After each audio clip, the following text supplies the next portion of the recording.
What's up, PlayStation Nation?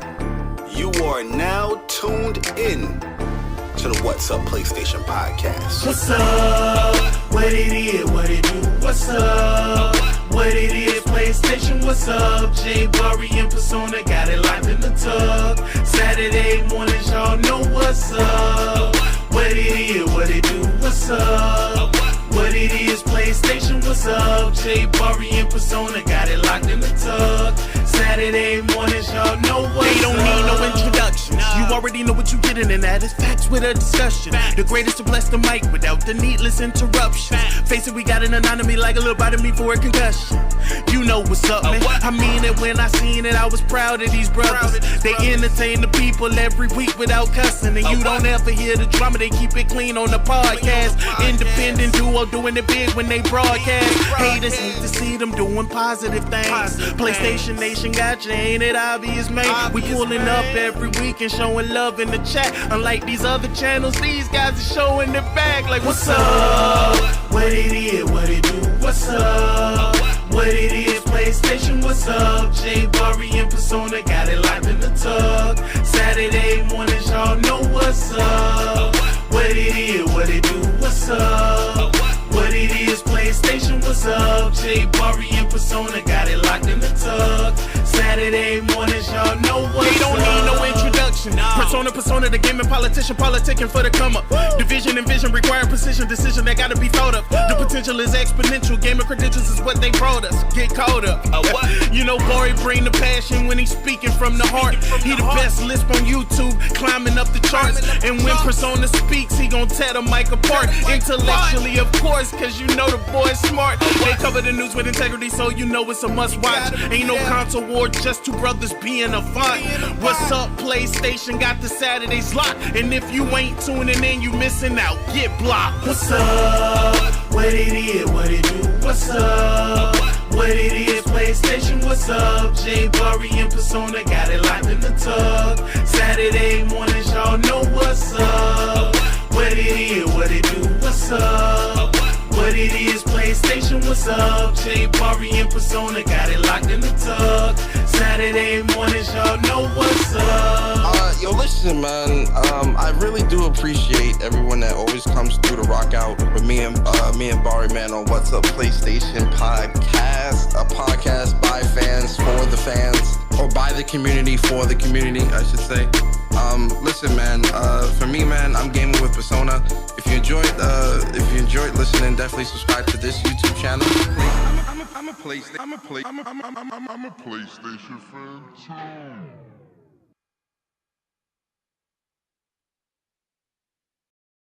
Yo, what's up, everyone? What's up, PlayStation Nation? You are now tuned in to the What's Up PlayStation podcast. What's up? What it is, what it do? What's up? What it is, PlayStation, what's up? J Bari and Persona got it live in the tub. Saturday mornings, y'all know what's up. What it is, what it do? What's up? What it is, PlayStation, what's up? J Bari and Persona got it locked in the tub. Saturday mornings, y'all know what's up. They don't need no introduction. You already know what you getting, and that is facts with a discussion. The greatest to bless the mic without the needless interruption. Face it, we got an anatomy like a little bite of me for a concussion. You know what's up, man. I mean it when I seen it. I was proud of these brothers. They entertain the people every week without cussing, and you don't ever hear the drama. They keep it clean on the podcast. Independent duo doing it big when they broadcast. Haters hate to see them doing positive things. PlayStation Nation got you, ain't it obvious, man? We pulling up every week and showing love in the chat. Unlike these other channels, these guys are showing it back. Like, what's up? What it is, what it do? What's up? What it is, PlayStation, what's up? J Bari and Persona got it live in the tub. Saturday mornings, y'all know what's up. What it is, what it do? What's up? What it is, PlayStation, what's up? J Bari and Persona got it locked in the tub. Saturday mornings, y'all know what's up. They don't need no introduction. Persona, the gaming politician, politicking for the come up. Division and vision require precision, decision that gotta be thought of. The potential is exponential, gaming credentials is what they brought us. Get caught up. You know, Bari bring the passion when he's speaking from the heart. He the best lisp on YouTube, climbing up the charts. And when Persona speaks, he gon' tear the mic apart. Intellectually, of course, cause you know the boy's smart. They cover the news with integrity, so you know it's a must watch. Ain't no console war, just two brothers being a font. What's up, PlayStation got the Saturdays locked. And if you ain't tuning in, you missing out. Get blocked. What's up? What it is, what it do? What's up? What it is, PlayStation, what's up? Bari and Persona got it locked in the tug. Saturday mornings, y'all know what's up. What it is, what it do? What's up? What it is, PlayStation, what's up? Bari and Persona got it locked in the tug. Saturday mornings, y'all know what's up. Yo, listen, man. I really do appreciate everyone that always comes through to rock out with me and Bari, man, on What's Up PlayStation podcast, a podcast by fans for the fans, or by the community for the community, I should say. Listen, man. For me, man, I'm gaming with Persona. If you enjoyed listening, definitely subscribe to this YouTube channel. I'm a PlayStation fan too.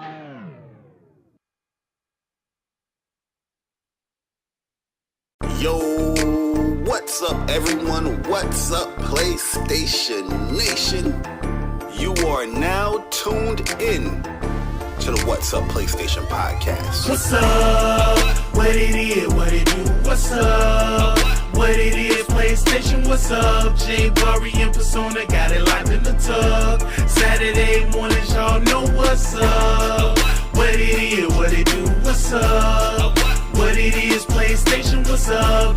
Bari and Persona got it locked in the tug. Saturday mornings, y'all know what's up. They don't need no introduction. You already know what you getting, and that is facts with a discussion. The greatest to bless the mic without the needless interruption. Face it, we got an anatomy like a little bite of me for a concussion.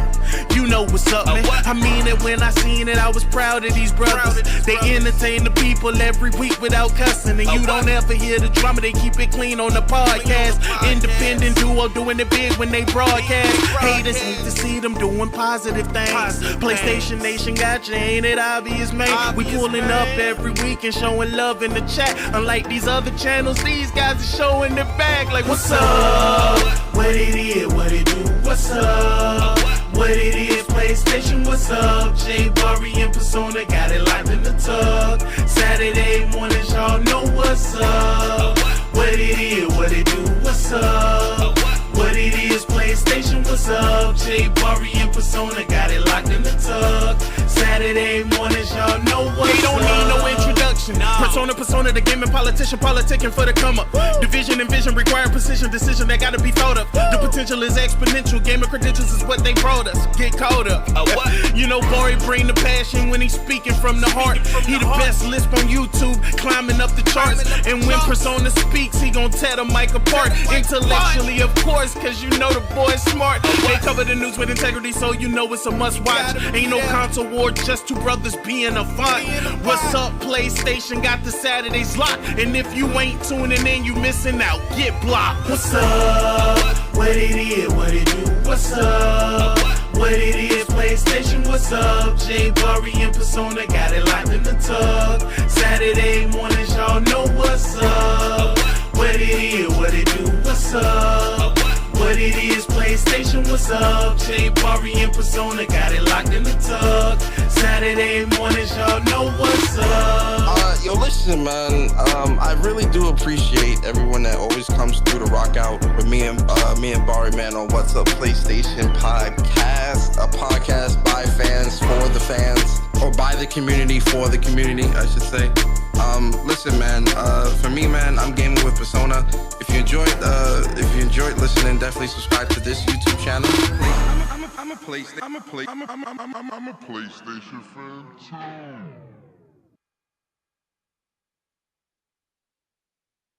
Yo, what's up, everyone? What's up, PlayStation Nation? You are now tuned in to the What's Up PlayStation podcast. What's up? What it is, what it do? What's up? What it is, PlayStation, what's up? J Bari and Persona got it locked in the tub. Saturday mornings, y'all know what's up. What it is, what it do? What's up? What it is, PlayStation, what's up? J Bari and Persona got it locked in the tub. Saturday mornings, y'all know what's up. They don't need no introduction. You already know what you're getting, and that is facts with a discussion. The greatest to bless the mic without the needless interruption. Face it, we got an anatomy like a little bite of me for a concussion. You know what's up, man. I mean it when I seen it. I was proud of these brothers. They entertain the people every week without cussing, and you don't ever hear the drama. They keep it clean on the podcast. Independent duo doing it big when they broadcast. Haters hate to see them doing positive things. PlayStation Nation got you, ain't it obvious, man? We pulling up every week and showing love in the chat. Unlike these other channels, these guys are showing their bag like, what's up? What it is, what it do? What's up? What it is, PlayStation, what's up? J Bari and Persona got it locked in the tub. Saturday mornings, y'all know what's up. What it is, what it do? What's up? What it is, PlayStation, what's up? J Bari and Persona got it locked in the tub. Saturday mornings, y'all know what's up. They don't need no introduction. Persona, the gaming politician, politicking for the come up. Division and vision require precision, decision that gotta be thought of. The potential is exponential. Gaming credentials is what they brought us. Get caught up. You know, Bari bring the passion when he's speaking from the heart. He the best lisp on YouTube, climbing up the charts. And when Persona speaks, he gon' tear the mic apart. Intellectually, of course, cause you know the boy's smart. They cover the news with integrity, so you know it's a must watch. Ain't no console war, just two brothers being a font. What's up, PlayStation? Got the Saturdays locked. And if you ain't tuning in, you missing out. Get blocked. What's up? What it is, what it do? What's up? What it is, PlayStation, what's up? J Bari and Persona got it locked in the tub. Saturday mornings, y'all know what's up. What it is, what it do? What's up? What it is, PlayStation, what's up? J Bari and Persona got it locked in the tub. Saturday mornings, y'all know what's up. Yo, listen, man. I really do appreciate everyone that always comes through.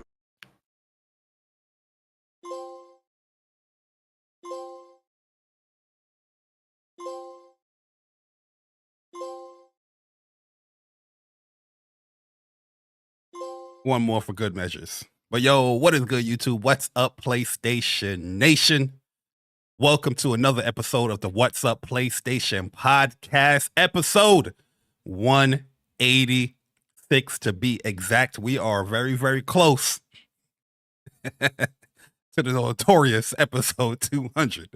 But yo, what is up, everyone? I see the beautiful people in the chat, the beautiful PlayStation Nation in the chat. Hopefully y'all are having a wonderful wintry morning, playing some games out here, looking forward, anticipating some games in 2025. We appreciate all of y'all coming through and in the chat, hitting the like button and sharing the stream out. But if you don't mind, hit the like button, share the stream out, get the PlayStation Nation in here. And for those that are new, checking out What's Up PlayStation podcast, we are a PlayStation centric podcast where we talk about the latest, and I mean the greatest, the good, the bad, the ugly news of PlayStation throughout the week. I am one of your hosts, J Bari, and I got the best lisp on YouTube. Yes, there's no competition. There's no competition. You know what I mean? And then you see him down there below me with the stale face. You know what I mean? The very stoic look. The very serious demeanor. You see him down there, he gonna bring a smile over. He gonna bring a smile. He gonna bring a smile. I told you. I get it out of him. I get it out of him. But you see my bro down there, man, gaming with Persona, the king of queens himself. Yes, sir. Mr. I'm buying 16 DualSense Edge controllers. Absolutely. Game with 87 Persona. things. Yeah, I feel.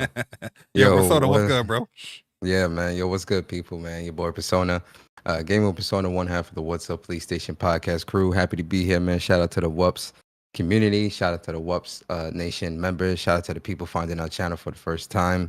And if you are finding our channel for the first time, hopefully at the end of the show, we earn your like and subscribe. And yeah, man, it feels good to be here, man. You know, episode 186. As Bari said, we are rolling ever so closely to that episode 200. But yeah, man, you know, definitely Hola to Hundo. it's gonna be a good show as always, guys. And you know, we appreciate everybody being here, rocking out with us on this Saturday morning, man. We appreciate y'all. Real talk. Yo, Persona, we got a what's special guest in the chat right now. Who? The one and only, your friendly neighborhood Spider-Man. It's in the chat, yo. Shout out to Spider-Man. We appreciate you, Spider-Man. Friendly Shout neighborhood Spider-Man. Friendly neighborhood Spider-Man in the chat. He's saying, yo, y'all better hit that like button. Stop playing. He web you up. If Spider-Man is saying that, you know, you gotta listen. You gotta listen, guys. Man. You gotta listen, man. This one day you might have a mugger on your back. Who you gonna need to be swinging through the neighborhood, helping you out? That man said, hit the like button, share the stream out. Yes, sir. 5-1 man, Spidey, man. But what's good, everybody, man? We appreciate everybody coming through. See my man Sumo in the chat. What's up? Yo, Decimate, what's up? True Bleed, Tox Mod, Broken Lobo. What is good, y'all? What is up, man? Appreciate everyone coming through. Wild Wolf, what up, man? But yeah, it's episode 186, man. It's going to be a very interesting one, Persona. We got a lot of Shuhei Yoshida stuff to cycle through.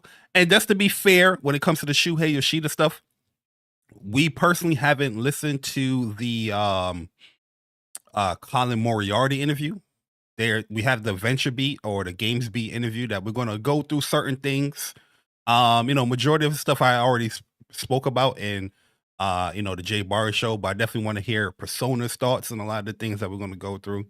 So yeah, we're going to cycle through some things and then, you know, try to figure out what's going on.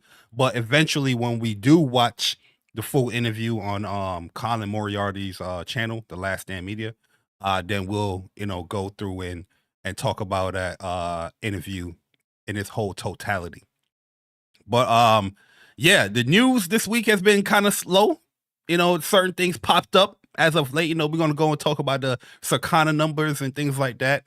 But, you know, we have some interesting topics, okay? Some interesting topics to talk about. You know, we might be divulging over into the land of Xbox when it comes to the topics here on the What's Up PlayStation channel and the What's Up PlayStation podcast. And then we're going to be talking about our PlayStation Hall of Shame, Persona. We're going to be talking about our PlayStation Hall of Shame. Hopefully you read that question and you got a PlayStation Hall of Fame. I know you a gamer. I know you play your games out here. But there's that one game. Yeah. So yeah, definitely stick around and you know, stick around to the topic portion so you guys can also participate with what we're talking about as well. But Persona, before we start the show, how you feeling though, man?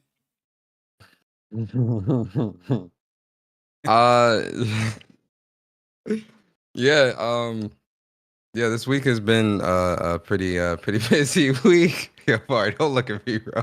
You can't look at me, bro. This week has been a pretty really busy eventful week. A lot of things going on. I haven't gamed at all this week. My first time playing video games was you ain't lying. This morning where I tried the Thing out on Marvel Rival. Ben Grimm. I tried out Ben Grimm. I ain't even tried it on Rivals. I only played for 30 minutes or so early this morning before the pod, but I didn't play no video games this week. I've been out. I've been, you know, just busy with life and doing a lot of other different things. So no gaming this week, but you know, work, super busy, a lot of things going on, personal life and whatnot. So yeah. But what about you, man? How's your week? Pretty busy week. You know what I mean? We're fulfilling the void. Somebody, you know, had to let go. So I'm just setting up everything for you know, we got 2 people transferring over to my team. Just want to set them up. Which is gonna be a big help, to be honest with you, because they've been working for the company for a long time. So just transitioning certain things over. So I had to go into the office quite a few times this week just to get all that stuff ready and, you know, print and all that stuff, policies and things like that. But as far as like gaming, I've been gaming here and there. I've been playing a lot of Horizon Zero Dawn remaster. Going for getting that platinum again, because you got to do everything over again. Start a new gameplay. Got the Shield Weaver outfit very early. You know what I mean? Got some skips and tricks. That most likely I probably show. Depends how I feel. You know what I mean? There's two nice little hacks or little skips that you can do to get to certain areas to get that Shield Weaver, the battery, pretty early. I might put out a video, show it. We'll see. But also I've been playing some Avowed, man. Playing some Avowed, yo, on PC. I'm liking the game the more I dig into it. Very, very fun, engaging game.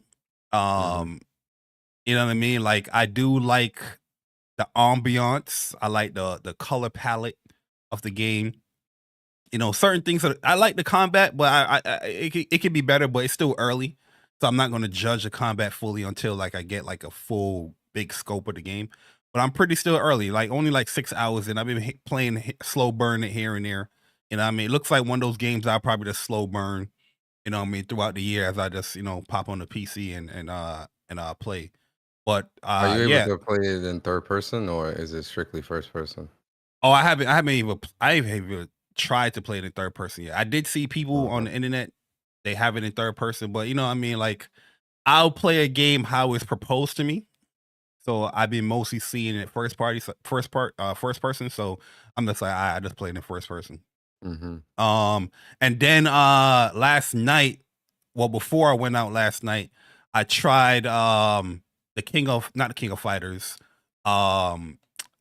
City of the Wolves beta. I didn't get to play anything online. I was just going through the tutorial because from what I'm seeing, this game is going to be like super like layered and deep. So I was just like, let me see what this tutorial is, because I was talking to like Dre and Chuck, and they're saying the tutorial was trash. I was like, let me see this joint real quick, how it is. I'm like, yo, listen, fighting game developers, if you want people to play your game for a long time and learn your game, I know you incorporate things to make things easier. Yes, the easy, I forgot what they call it. Is it like one button mode, whatever it is, the auto combo mode? All right, but having an engaging tutorial will go a long way. Like, the tutorials is bland, it's boring. Like, none of the budget really went to there. You know what I mean? Like, but overall, I don't really have that much to say yet outside of playing it in Evo, which Evo was a pretty cool game, but I'm pretty sure they added, different things there. But I'll be playing it like later on today, seeing how the netcode work, seeing how some, the rank or the casual mode is. I see that they do have a private lobby as well. So, I mean, throughout the weekend, we definitely play with like friends and whatnot. Let's see how it is. But yeah, so far I'm gonna lock in with Jenny, B Jeanette, see how she is. But I'll try out everybody as well as I'm just playing through the beta. Well, like when I'm playing ranking, I'm just rock with B Janet. But yeah, that's pretty much it that I've been like, as far as gaming wise. Obviously I was playing Final Fantasy VII Rebirth again. I mean, trying to perfect some of these Cadley mission stuff. And my old PlayStation, it has like some of my capture footage that I haven't posted up yet.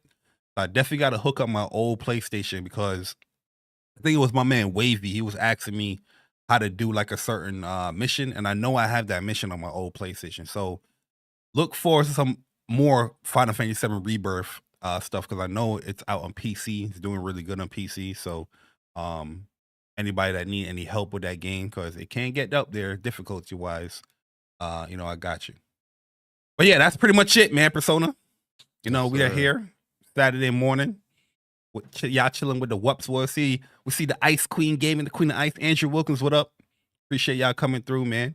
But yeah, welcome to episode 186. Persona. We climbing the ranks, man. Yeah, we climbing the ranks. We're getting up there, man. We're getting up there. Yes, also, sir. Just a heads up, we will be at PAX. We officially gonna be at PAX now.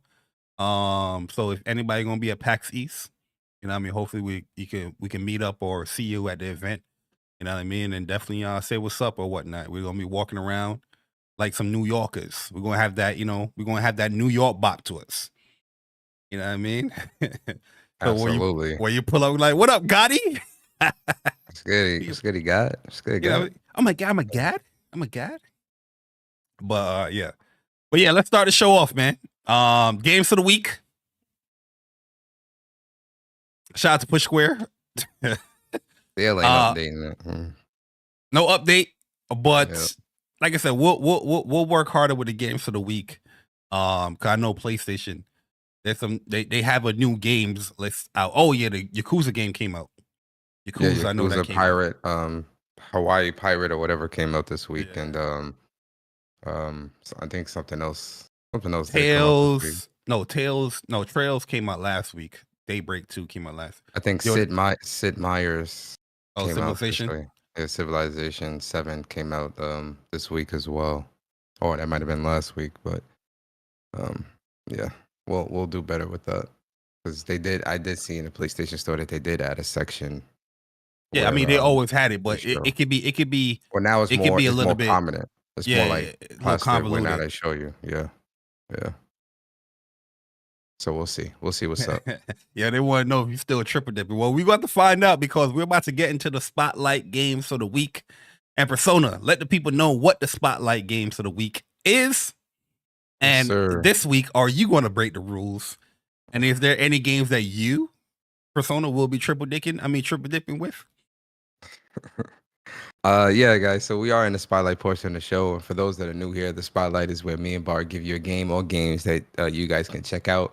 It could be brand new games, it could be old games, it could be games for your childhood, it could be games that haven't released yet. The purpose of the spotlight is for us to spotlight games that we think you, the community, should check out. And I'm definitely gonna break the rules this week. So for me, number one spotlight on the list for me right now is Monster Hunter Wilds that comes out next Friday. So definitely really excited for that and can't wait to play that and spend some time in that.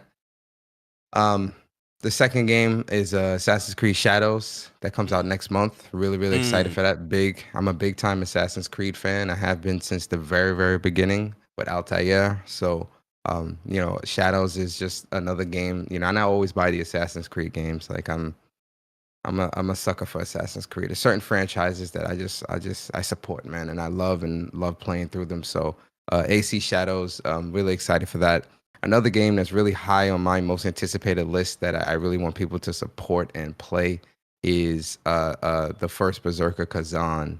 I've been singing the praises of this game for since last summer when I got into the closed beta, and it's a really fun anime style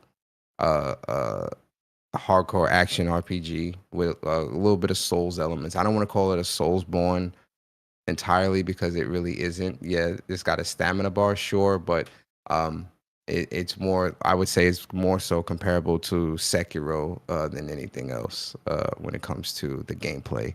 And there's a lot more, abilities and things like that you can get the more you progress through the game. So you don't consider Sekiro like a Souls-like game? I mean, yeah, to a degree, but the difference between like Sekiro and like a traditional Demon Souls or Dark Souls type game or even Elden Ring is, those games are, Sekiro is more so centered around your reaction time and parrying and blocking and things like that, as opposed to like a traditional Souls like Bloodborne and all those other things. There really isn't like a poise system where it's more so the combat is more so built around that per se. Yeah, you could have weapons that would do higher stagger damage and things like that to the enemies when you, like if you're using like a hammer. Like, I used to love using the Ludwig sword in Bloodborne, because it had high stagger on an enemy whenever it hits. So it was slower. But in a game like Sekiro or even a game like Kazan, it's imperative that you have good reflex skills when it comes to blocking and parrying and things like that, because that bar is what's going to really get the enemy's life down. Yeah, like Kazan, I would say is a Souls-like game. That's a little bit more arcadey. So yeah, your comparison with Sekiro, I think is spot on because it's very similar. But yeah, I give it a Souls-like tag. be honest with you. That's Very fair. inspirational from it. Yeah, that's fair. And then another game really really excited for is I just lost my train of thought. Dragon, not Dragon Age, Expedition 33. Can't wait for that. Really, really excited for that, man. That's a game that, I'm definitely going to be putting a lot of time into. Yo, And then I hope that game is like really, really good and captivating yeah, for sure. yeah. I'm really hoping that, because everything I'm seeing with Expedition 33, it just looks to hit all the high notes for me as like an RPG player. And the story looks like it's going to be really good. It's got a great cast. The characters all seem really interesting so far with how they've introduced them. So I'm really have high hopes. And then last but not least, Doom: The Dark Ages. Big Doom fan. Can't wait for Doom. Very excited for that. That's gonna be a fun time. I can't wait. Oh, and then Lost Soul aside, I can keep going. Lost Soul aside. Damn, brother, you said you were gonna break the rules, not decimate it. Yeah. I know. Lost Soul aside pre-orders went up this week. I haven't pre-ordered it yet, but I am gonna lock that down this weekend. But Lost Soul aside, it's real. It's finally coming. Pause. I've been anticipating this game since 2017, so it's great to finally know that it'll be releasing soon. Yo, Len, what up, bro? You know what I mean? Shout out to 108 Dragon TV in the building. You know what I mean? Not decimate the rules, Persona. Not decimate it. Come on, man. That's decimated. I tripled not decimate it. Yeah, he got a list. But what about you, bro? What's your spotlight games this week, man? I know you gonna break the rules. I ain't breaking the rules, Persona. Cap. I promise you, I'm not breaking the rules this week. I'm listing. So you only gonna list one game. One game. All right. Yes. What game is this, sir? One game I'm listing this week. What game is this? And I'm surprised. You. I'm talking to you. Yeah, you. You from Queens. Yeah, you. Me? You. Yeah, you. Yeah. Okay. Good. I'm listening. I'm surprised you ain't list this in the 20 games that you listed off. How rude. Like Stephanie Tanner would say, how rude. How rude. I miss Full House. I gotta do a rewatch. How rude. She put her hands on her hips and yeah. You know? Yeah, man. Yeah. The game I'm listing off. Maybe because you ain't got no PlayStation gear like I got on today.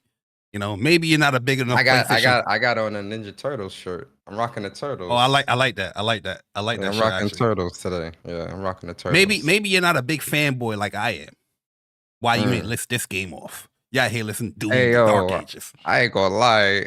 Yo, you've been in the thick of it this week. I ain't really been on Twitter like that this week, but when I look and I see like the back and forth, hey, yo, Bari, brother.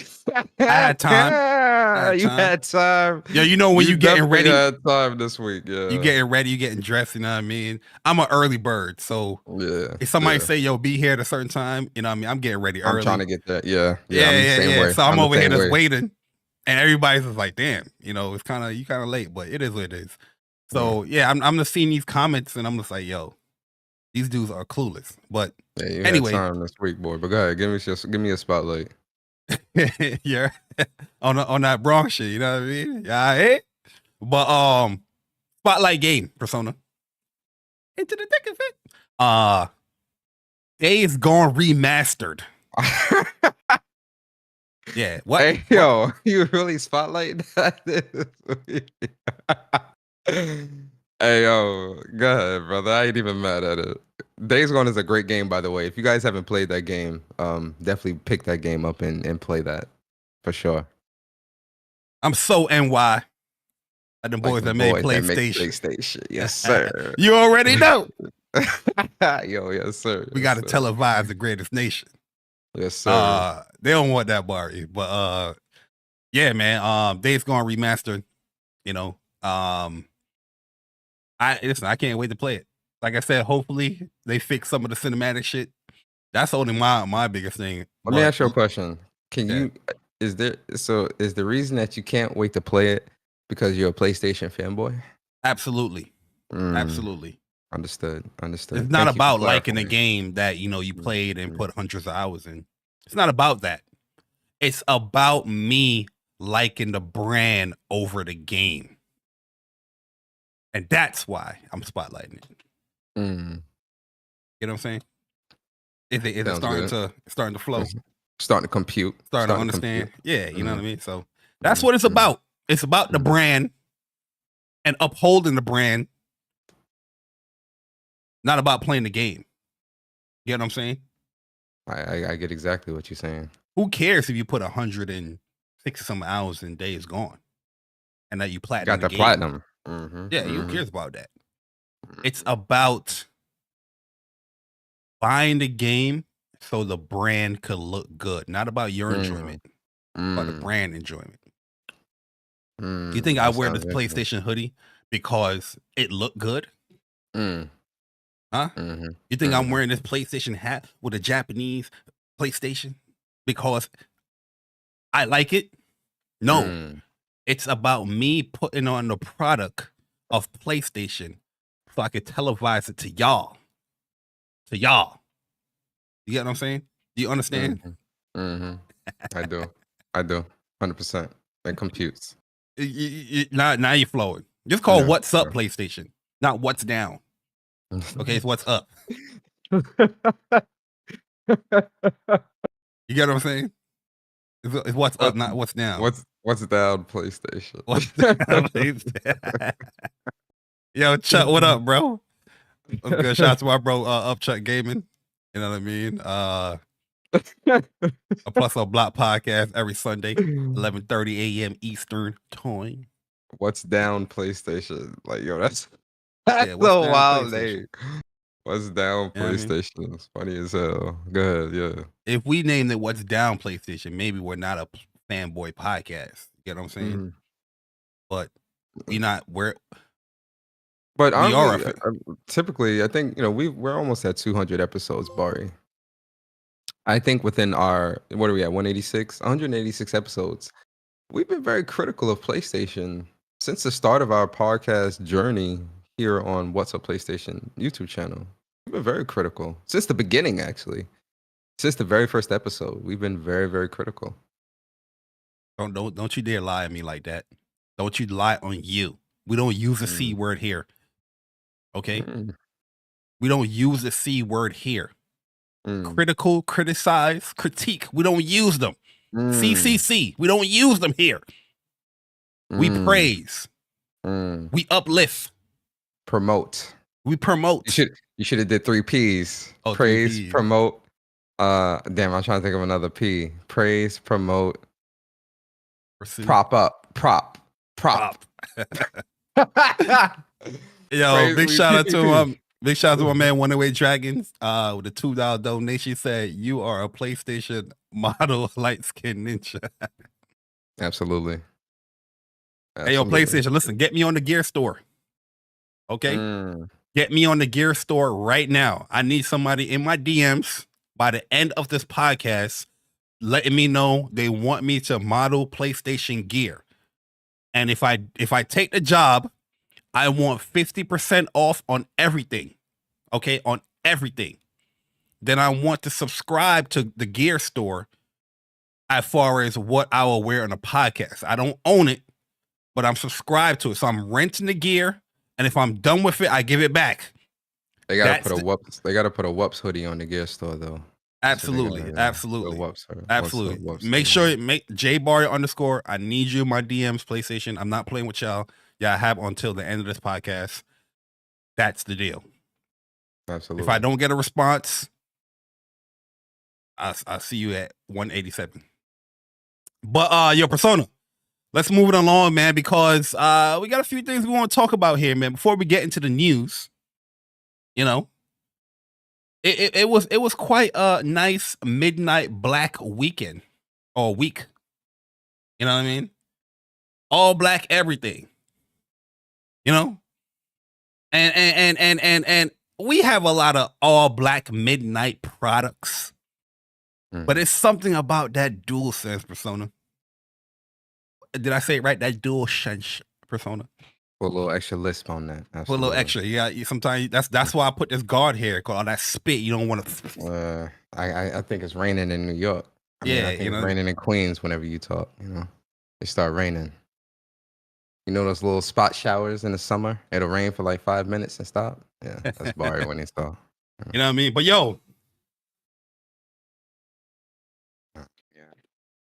all black everything. It looks good. Yes, It does. feels good. Yes, And it now does. something that we've been asking PlayStation to do, they finally did it with the all black DualSense Edge. The Edge. I love it. Now, because I know people, they'll say, It's a color swap. you buy everything PlayStation. It's a color Go swap. back. I want people to go back to when the DualSense Edge first came out. Bari, what did you and I and me specifically? Oh, yeah, What did I say? I said they need to do an all black DualSense Edge controller. I've been saying this since the very first controller came out. I've been saying they need to do this. And they finally did it. It took them a year, 2 years to do it, but they did it. But also, shout out to PlayStation for putting out an all black DualSense Edge controller on Black History Month, Black Excellence. Yo, bro, I didn't even think that deep, to be honest with you. But yo, I mean, all black on Black History Month. Shout out to PlayStation. I love it. I love PlayStation. W PlayStation. I love it. I love it. I Yo, love it. one So, thing no, I'll say this is one feedback I got to say when it comes to the DualSense Edge, right? You putting out new DualSense Edge PlayStation. We have the PlayStation 5 Pro. Okay. Can we stop? Oh, is it buffering? No, it's fine. Can we stop with these cords, yo? Okay. Oh yeah, yo, that's a L. Yeah, yo, this cord. Can we stop? Especially since I got a Pro. Why is it a USB A to USB C cord and not a USB C to USB C? Like, yeah, that's an L, yo. And when I seen that, I was like, PlayStation, knock it off, yo. The DualSense Edge. Luckily, I have a So this is a adapter that lets you plug a USB A into a USB C. So this is typically what I would use because I use it for like if I'm plugging something into the PlayStation, whatever. But it should be USB C to USB C. This is the PlayStation 5 Pro cord. The Edge should be coming with a braided version of this cord. Right, I agree. Not the older one. You got a Pro now, man. You know? Yeah, I agree. Like I get it if people's just on the PlayStation 5, which majority of the people are, but at the end of the day, you switching over to a braided version of the PlayStation 5 Pro cord, it wouldn't hurt because there's a USB-C port on the PlayStation 5 original as well. So that's just my little gripe. Legit. I think I have a problem, bro, because I opened this one, right? So I only bought one. I had canceled my Amazon one and just kept my PlayStation Direct one. But then I'm looking and I'm like, I want a one to collect. Like, I got 2 whites, 2 30th anniversaries. I might need 2 blacks. Pause. Hey, yo, that I can have one to use because this black controller is going to be my new main controller, but I'm not going to use this yet because I bought a PlayStation grip, the DualSense Edge silicone grip that you can put around the controller. Because I don't want mine to bubble up like how my white one has bubbled up. Hold on, I'm about to show y'all how my white one look crazy. Y'all gonna be like, yo, Persona, what the hell? Hold on. Yeah, my original white one looks the same.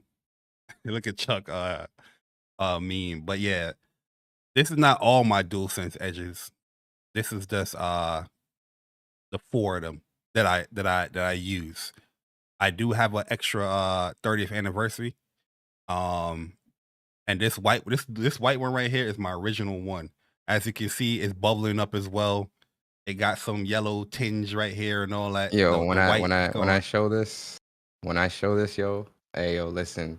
And before I show, listen, This is the only controller I've used for 2 years. I have not touched no same. other controller ever. Like once this Edge came out, this is the only controller I have ever used on my PlayStation. Period. And I don't use none of the regular DualSense Edges. So the first thing that's messed up about this controller is one of the back paddles. Which one is it? Oh, it's this one. This back paddle here. It like I have to like keep readjusting it for the click to work. Oh yeah, it's done. It's done. The click works on this one, but it don't work on this one. Like I have to keep readjusting it. The other thing is, listen, man, the shit is peeling. It's peeling. Yo, that's the same on mine, bruh. Yo, that shit is. I clean my controllers, by the way. So like, let's not. My shit look clean because I keep my shit clean. Let's not get it twisted. But it's peeling, yo. Look at that shit peel. That joint is peeling, yo. It's just not good. So this is the only controller that I've used. I'm not gonna use that controller. I mean, I'm still gonna use. I mean, I'll still probably use it for like shooter. No, actually, no. The black controller is the main controller now. So this will be the main one that I use, like going forward. This will be the main one. But you know, why the black one got to be your main one? Why you can't use the white one as the main one? Because this one don't work no more. It's not. You know. So you don't take care of your stuff. Who you saying? No, it worked. It worked. Boy, shut up. Why am I answering you? Hey, my man about to go through a whole diatribe explaining it as well.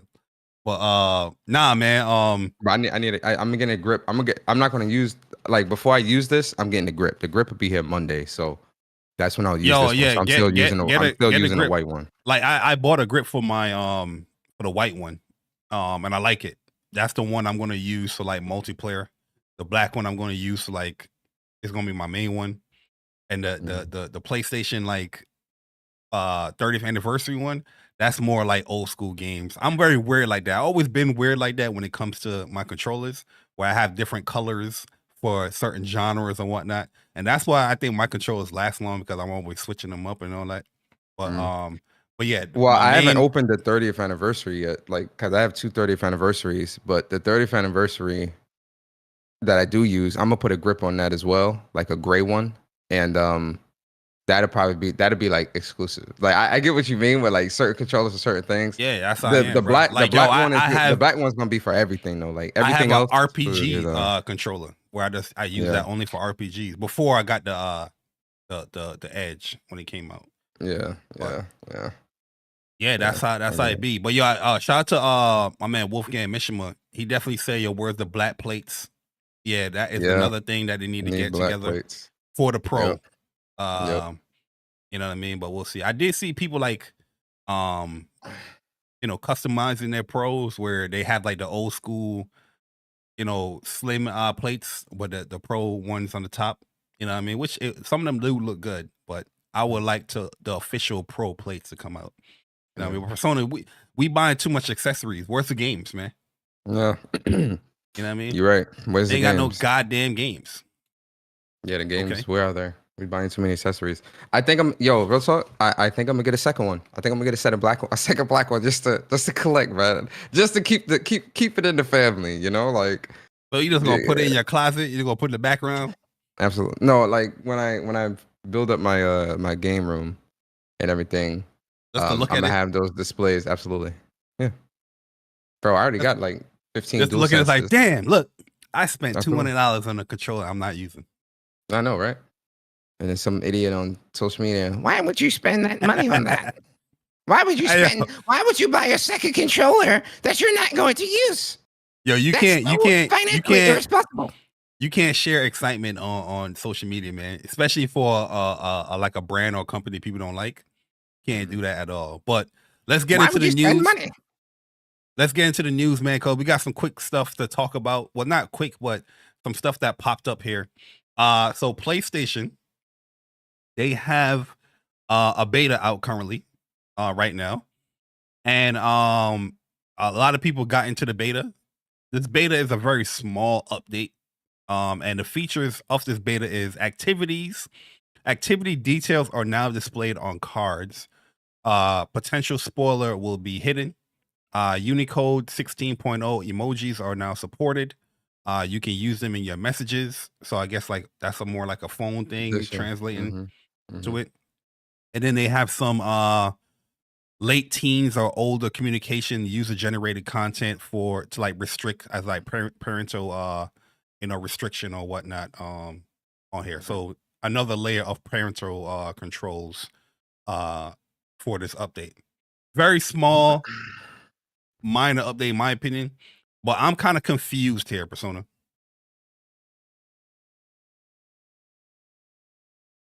Because I'm in the beta. Yeah. I downloaded the beta, been using it for a while now. And it says here, we made it simpler to view details about activities. Activity details are now displayed in full cards. Mhm. And I'm looking, Persona. Listen, I got a lot of games on my PlayStation 5 Pro and 5. And I'm looking, and I'm not seeing the activity cards come back here, man. Horizon Is has the it. beta active yet?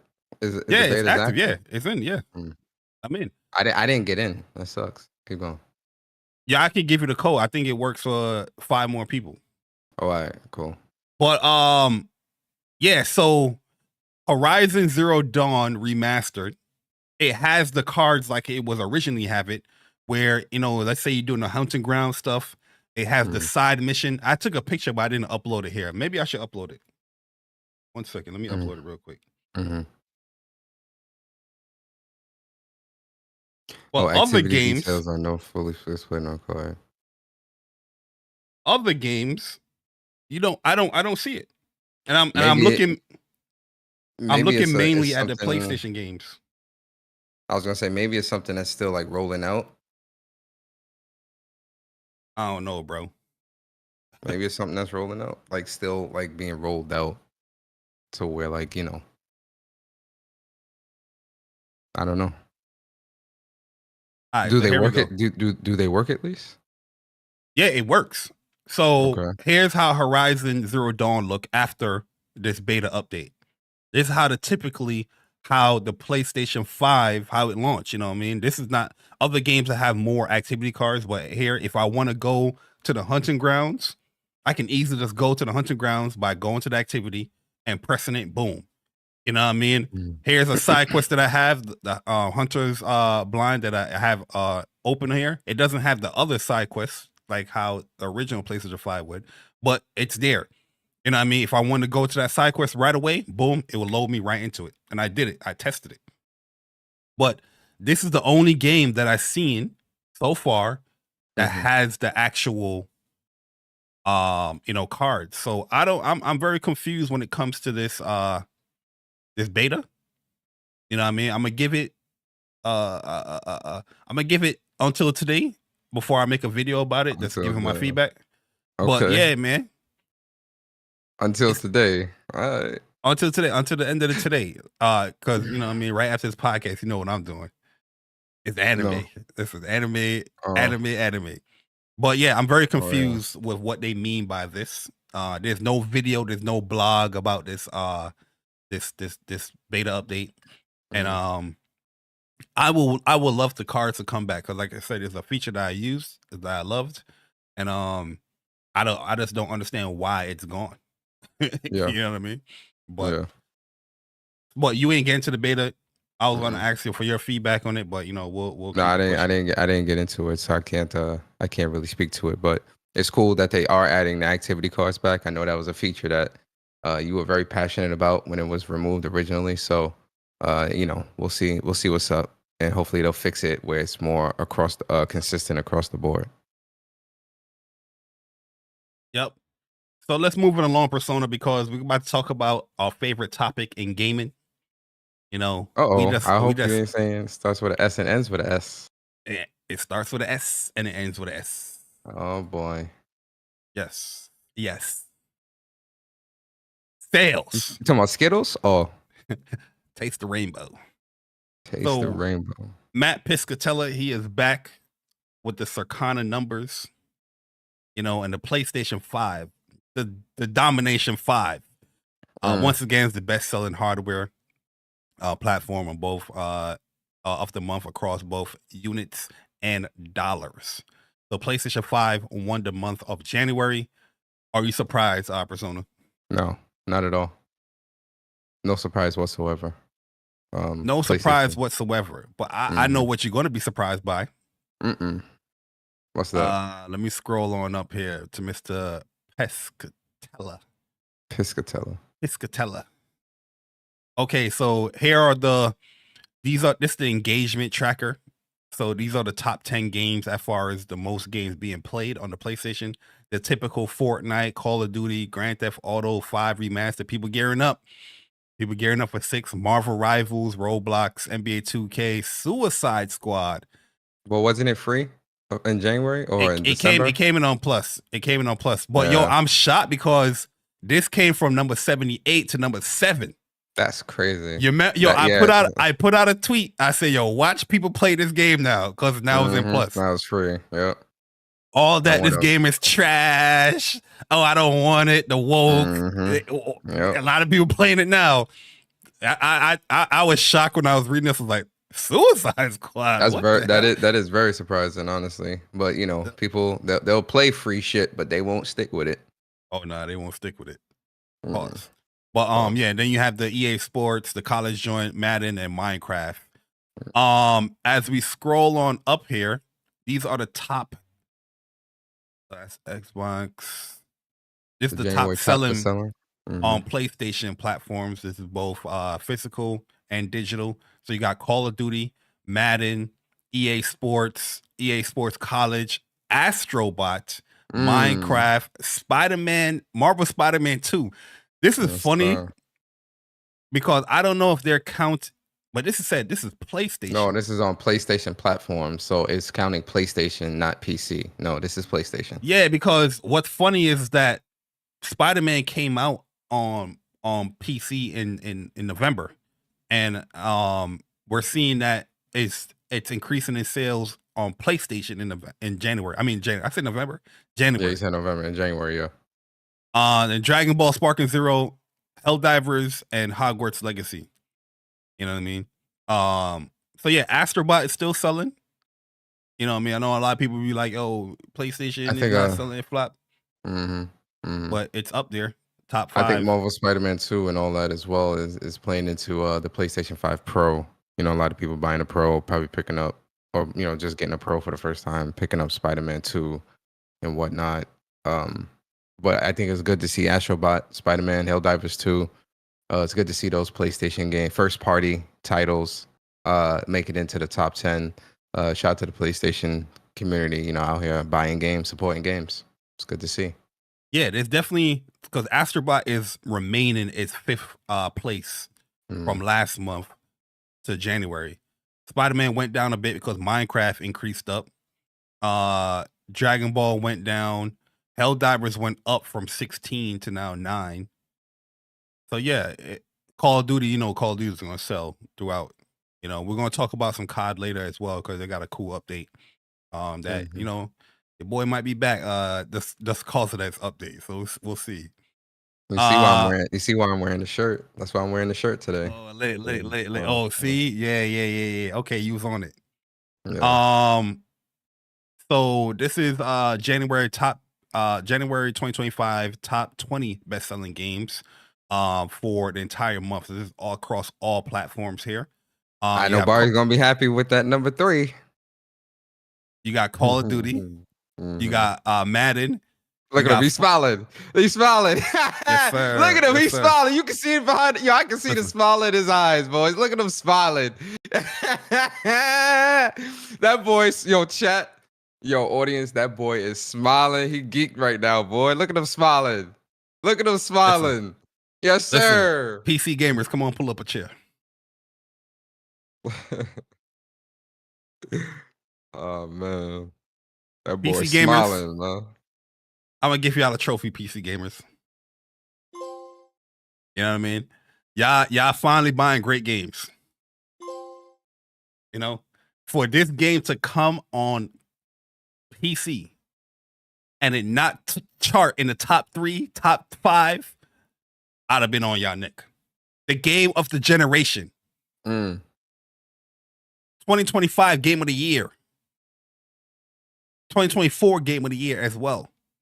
It's on your platform. And this is across all platforms, PlayStation, Steam. So, you know, probably a little PlayStation mix in there. Yeah, I said it. Yeah, I said it.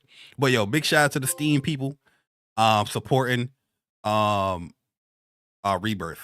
Let's see how the sale numbers stack up throughout the year. Because on the PlayStation, it was in the top 10 or top 15 throughout the year. So yeah, we'll see that it maintains that. We got EA Sports FC, Minecraft is going up. Marvel Spider-Man that came out on PC as well in the month of January. Yo, I'm surprised Donkey Kong Helldivers still up there, top 20. Astrobot, Hogwarts Legacy. Astrobot. Hogwarts Legacy, top 20. I'm focusing more on games that's on the PlayStation side of thing. And then Rebirth and Remake.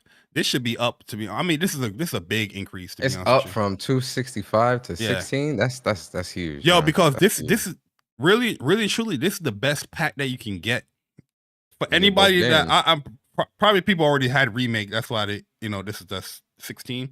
But yo, if you're getting into it and you don't have a PlayStation, on PC, there's no reason for you not to buy the Remake and Rebirth twin pack because you're getting both games for just one price. You know what I mean? It's just huge games out here. So, these are the top 20 games out here. And yeah, it's January, so it's not like it's the best games of the year that's selling. So, but your thoughts, Persona? It's good to see, man. I think it's really good to see, Astrobot be supported, and continue to get a lot of support, especially with a lot of the awards it won at the Game Awards in December, and then a lot of awards that it just recently won at the DICE Awards 2 weeks ago or last week. So, I think it's a good thing, and I think the sales for Astrobot are actually going to be, continue to soar and get a lot of support. So, shout out to Astrobot, Helldivers, Marvel, Spider-Man. Shout out to Final Fantasy VII Rebirth. Absolutely incredible game. If you haven't played Final Fantasy VII Rebirth, I actually think you're doing yourself a huge disservice as a gamer. So, it's good to see Rebirth be top 3. And I'm happy for Bari, man, because Bari has definitely been on it with the PlayStation Nation when it comes to Rebirth. Hey, Persona, you might triple dip. I mean, right? But when it came to Rebirth,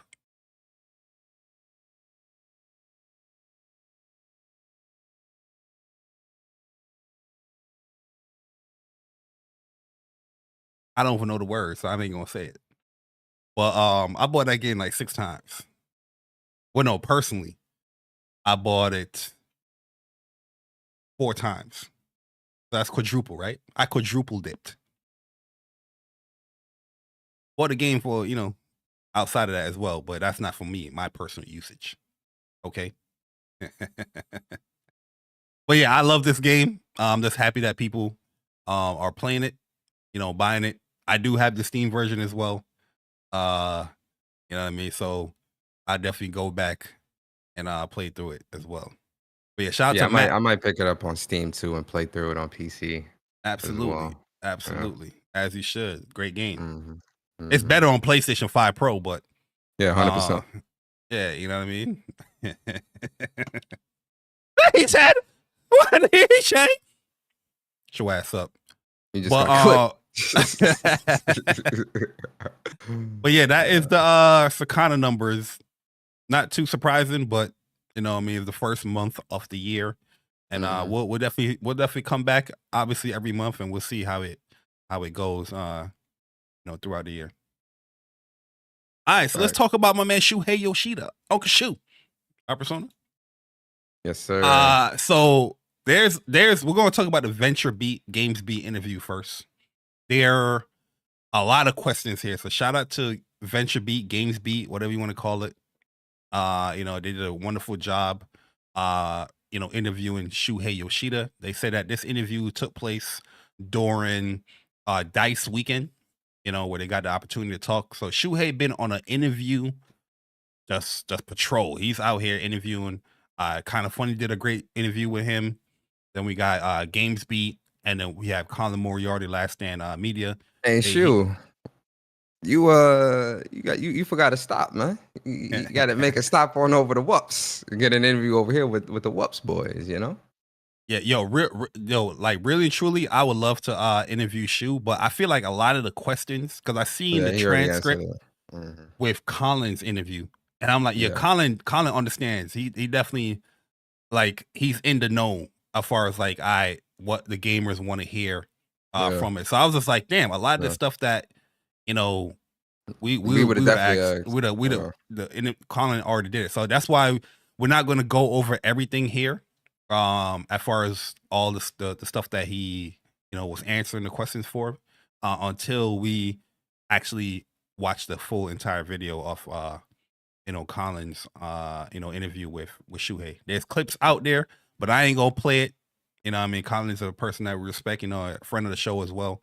So I'll just wait until, you know, we got the full deets. And the only reason I ain't watching it, because I'm just not a fan of Patreon. I dealt with Patreon. I don't like rocking with Patreon. You know, when we started the online arcade, mad issues with that website. So I just never logged in or never used it. So it ain't oh, we don't support Colin, but I just don't rock with Patreon like that. But Persona, when do you think the PlayStation 6, what year do you think it's going to come out?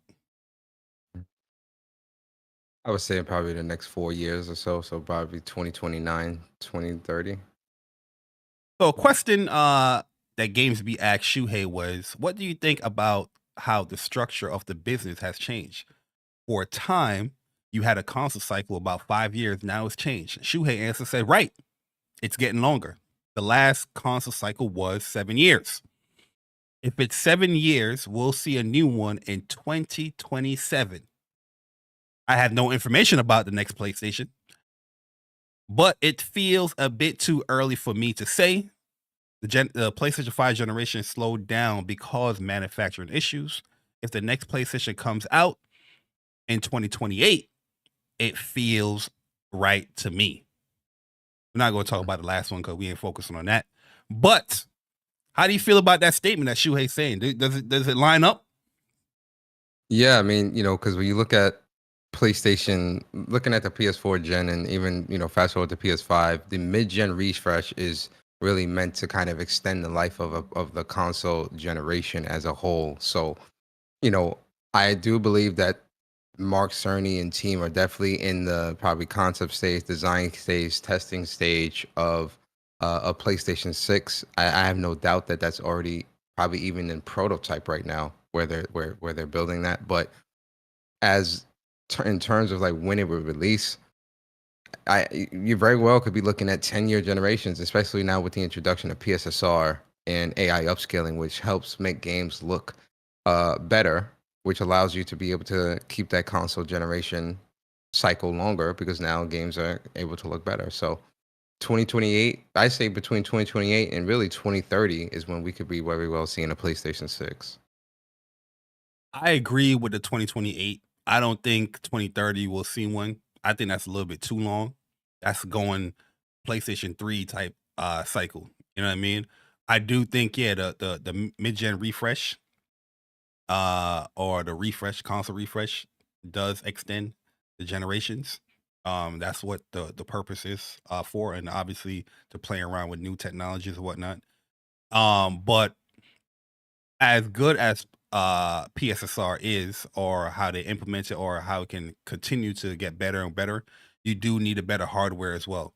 I don't think they're going to be like, here's a PlayStation 5 Pro 2. You know what I mean? They'll be like, here's a PlayStation 6 with whatever implementation of PSSR.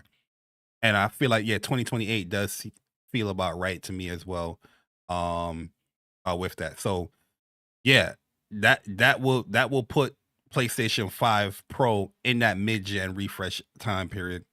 And that's just to let people know and let PlayStation know, time to show these games. Time to show these games. You know what I mean? You're in the second half of the generation. It's time to show these games. But also, Persona, the crazy news came out. Like I said, there's a lot of questions being said here, and we could spend a whole entire podcast talking about a lot of this stuff here. But we're not going to do that, right? But there was some interesting, comment that Shuhei had when he was asked, "Did you face any personal challenges handling some of the biggest developers over for others to deal with, and then you went to focus on the smallest game companies?" So Shuhei responded saying, "Moving from first party to indies, question, well, I had no choice. When Jim asked me to do the indie job, the choice was to do that or leave the company. But I felt very strongly about the state of PlayStation indies, and I really wanted to do this. I believe that I could do something unique for that purpose. That was the bigger change for me personally, but moving from first party to indies, then leaving the company this year. You know what I mean? So he's saying that moving from first party to indies was a bigger challenge or bigger change for him than just retiring or leaving the company this year. I'm very lucky that the indie community, the publishers and developers that I work closely with, they believed that they could use my help. I became an advisor for some of these companies and continue to work with some of these indie publishers and developers I respect. The transition out of Sony to becoming an independent advisor is less of a change than moving out from first party." Sony, your thoughts? Because we ain't hear from you all week when it came to this. And there was an actual rebuttal or I guess a clarification. Because on Collins, so we'll talk about that with Collins' interview next. But give your initial thoughts on this as far as how Shuhei answered this question. Yeah, I could imagine that, when it comes to transitioning from having such a powerful role like that, where, you're looking at first party AAA titles. I mean, just look at what happened with Sony Santa Monica and God of War in 2018. We got the God of War that we got thanks to Shuhei Yoshida, because what he saw and the insight that he had into not just what looks good, but what he believed the player would enjoy and like, that level of hindsight and insight into gamers, into the game community and the people that you support. That stuff is, I think, pivotal and important when it comes to the success of the AAA landscape from a first party perspective. So, I can imagine going from that to indies. And again, I think indies are great and very important to the industry. But, I do believe the scale and the level of what you have to deal with is smaller than AAA. There's still pressure in that indie space because, there's money on the line. It still needs to be successful. But the amount of money and the amount of investments and the amount of things you have to deal with, I would imagine from the outside looking in is very, very different in terms of that scale. So, which is what Shuhei is explaining here. So I personally, I understand that. Did Jim Ryan boot Shuhei down to indies? No. That's the debate. So not because I did see the clarification from Colin, but I'm going to speak as if I don't know about that. I would say Jim Ryan, when he came into power and he was looking at this corporate structure, he probably felt that for Shuhei Yoshida, despite his hindsight and everything he's good at when it came to indies, when it came to AAA, he felt that he would probably be better suited in a space where we are weaker, so that with his expertise of being able to find good games and know what a good game is and what gamers would enjoy, his expertise would be better suited in that space while somebody else takes over the AAA space because of how good he was at being able to pick out what's good, what's not, what needs to change, and what doesn't need to change from a AAA perspective when he was overlooking SIE, First Party Studios. Yeah, I believe that when Jim Ryan came through and he wanted to transition PlayStation to a more global company, part of his decision to move in Shuhei from first party to indies, not that he don't respect Shuhei, but he wanted that more European, that more global influence So he went with Herman Hulse for that job rather than Shuhei, and put Shuhei in a position that he can obviously strive in and that he personally enjoyed. But the initial, if someone was to ask me, did Jim Ryan boot Shuhei? Yeah, he did, 100%. He said it right here. Well, I had no choice. Jim Ryan asked me to do the indie job. The choice was to do that or leave the company. You know what I mean? That's a big statement right there. I understand there's some more clarification, yeah. but that telling me like, yo, there was an ultimatum. We'll open up this division. We'll do this for you, but you could do this or you could leave. That's a good point. To use those words specifically, I think is, words have power, words have meaning. So to use those words in that structure of a sentence specifically, it does look like Jim Ryan is straight up like, hey, bruh, either you work on indies or, hit the unemployment line. You feel me? And that's kind of crazy to even approach somebody like Shuhei in that manner, because, this is somebody that is pretty much started this, at the forefront. He's one of the I don't want to say founders, but one of the godfathers of like this PlayStation. Like, people have tremendous respect for Shu. So to approach in that manner is insane to me, really. Yeah. So here is the clarification that he had in Colin's video or interview.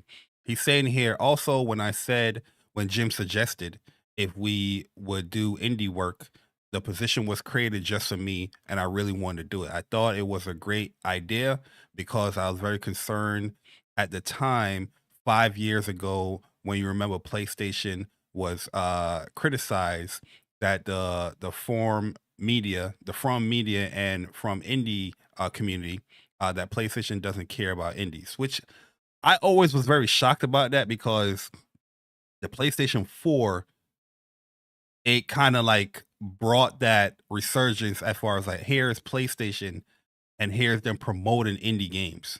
You know what I mean? There was a lot of people I thought was pushing that agenda, like PlayStation don't care about indies, but I thought that was kind of weird how it was. Maybe there was some type of miscommunication there. Not saying that they remember at the PS4 gen, remember they were calling the PlayStation Indie Station. Because so it is weird that the media would even frame PlayStation in that manner.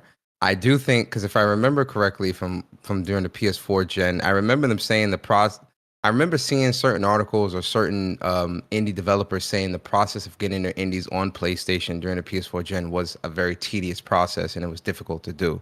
So that might fall into it with like the certain criteria and certain things that you had to do to get indie titles or indie developers trying to work with PlayStation.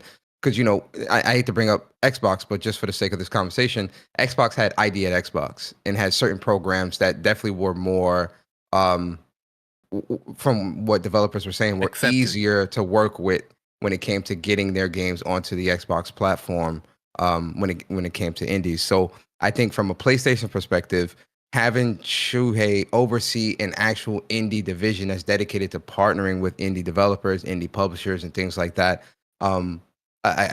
This was something that was created specifically for him, that he spearheaded and worked with. And look what it brought us. It brought us Sifu. It brought us Kena Bridge of Spirits. It brought us Little Devil Inside, which hopefully that comes soon. I know you ain't mentioned Little. I know. We ain't even played the game. You're right. I'm trying to think of another game. Jesus, I can't think of another game right now. I would say this, it has though, brought us a lot of great indies that we do enjoy and like. So I agree 100% with that statement. It benefits. Yeah. Because there was a Stray. Stretch. Thank you. How could I forget Stray? Oh my God, I love cats. There was a stretch where it was very puzzling, like former indie developers that had their games on PlayStation, their new games they wasn't putting on PlayStation. You know what I mean? What's the people that made Guacamelee? And there was another game that was Guacamelee, and there was another game that was on the Vita. I forgot the name of the developer, but they came out with a game that wasn't even on PlayStation. It's like, what? How is this game not on PlayStation? Or the I just lost my train of thought again. Go ahead. Yeah, so I definitely understand.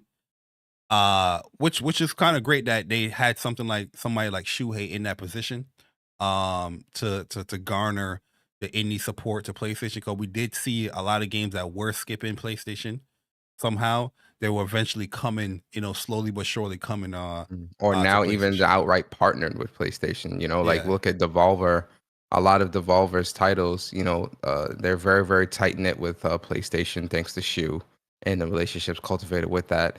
And a lot of those games, he's promoting, bigging up. Like from an indie perspective, from where I sit and how I see it, PlayStation's definitely done good with highlighting indies, getting great indies out there, investing in new indie games and independent publishers So and things like that. So, who is taking over for Shu now? I don't know. Yeah, that's because Shu is gone That's now. worrying too. Yeah. So that, yeah. Yeah. So is this indie, PlayStation indies, sector or branch, is that still being currently ran? You know what I mean? So I feel like that's maybe that question was asked in the interview, but that's something that probably will ask him as well. Like, yo, so who's the head of it now? Who's running it? Who's running this? But yeah, he definitely clarified his statement here. When it came to Jim Ryan, and they said no that he choice. did answer. He tagged when they asked him that, he tagged the woman who's now overseeing or took over his position as the head of indie. So there is somebody overlooking it. That's good. Okay, so yeah, that's good. Like I said, like when we officially watch the interview, we'll definitely have more to talk about with it. All we can go by is the timestamps and all that stuff, but I'll just rather wait to watch the entire interview and then give my thoughts, from there. So maybe next podcast we'll have more details and more stuff to talk about when it comes to Shu, because she was a legend. She was somebody that was always going to respect within the PlayStation A lot of community. respect. I met him You know what I too. mean? PlayStation experience. Really cool, approachable super guy. nice guy. You know what I mean? Always smiling, ready to go, greeting you. So and like he's somebody, like, especially as high as he is in terms of his position and being like an executive, he with the gamers, man. I remember at PlayStation Experience, he was chilling with the gamers, man, just like vibing, like it playing was just games a and vibe whatnot. thing with him. Yeah, like Shu out here platinum games too, man. Don't get twisted. Yeah, for real. So a lot of love to Shuhei Yoshida, man. Definitely appreciate everything you've done for PlayStation and for gamers. 100%, yo. I know Shuhei's not in PlayStation with PlayStation no more, but if we ever get around, this is what the kids call copium, Persona. If we ever get around to a Bloodborne remaster, remake, whatever it is, make sure you have Shu introduce that remaster or remake. Okay, PlayStation. Yo, facts. That would be fire. That would be a proper send off, and that's what the people want to see. You know what I'm saying? For real. I agree with that 100%. That would be legendary for them to do that. Yeah, yo, shout out to Tricelsius for the 27 months of being a WUPS Nation member. Say, good afternoon, boys. Wild take. What if Shu gets picked up by Xbox and replaces Phil? He can't. He can't do that. It's actually a clause contractually. Shuhei cannot work for Microsoft because of legalities and certain contractual clauses, at least for a specific amount of time. So typically within contracts like that, typically for people like that, when they leave certain companies, they can't work at certain other companies or any type of companies that are directly linked to competition or whatever. It's called a non-compete clause that you have to sign. That's in most people's contracts, where you cannot go to the direct competitor of a company, at least for a set amount of time. It could be 3 years, 5 years, 10 years, or whatever the case may be. So no, that won't happen. Yep. Well, listen, I don't know about that. I just don't think that would happen just due to how high of a position Phil Spencer is at. He's the head of Microsoft Gaming. And yeah, I don't even know if Shu will want to take on something like that at this moment of time that he's in. Well, we're not done with Shuhei, Persona. Mm-hmm. I wanted to tickle your fancies. Okay. I wanted to rattle your cage. Can you use different words, please, sir? Because rearrange the words and how you use them. I wanted to cage your rattle. I wanted to fancy your tickle. All right. Move it along, brother. Move So it along. we got a little bit more information here. Shout out to Genki. I guess he watched the podcast as well. But Shuhei Yoshida said that he did play The Last of Us online and thought it was great. He says Bungie told Naughty Dog what it takes to make a live service game, and they decided that they would rather make Intergalactic instead. The idea for The Last of Us online came from Naughty Dog, but they really wanted to make it. But Bungie explained to them what it takes for a live service games, and Naughty Dog realized, oops, we can't do that. If we do it, we can't make Intergalactic the Heretic Prophet. So that was the lack of foresight. Persona. Thoughts, opinions. Your rebut. So.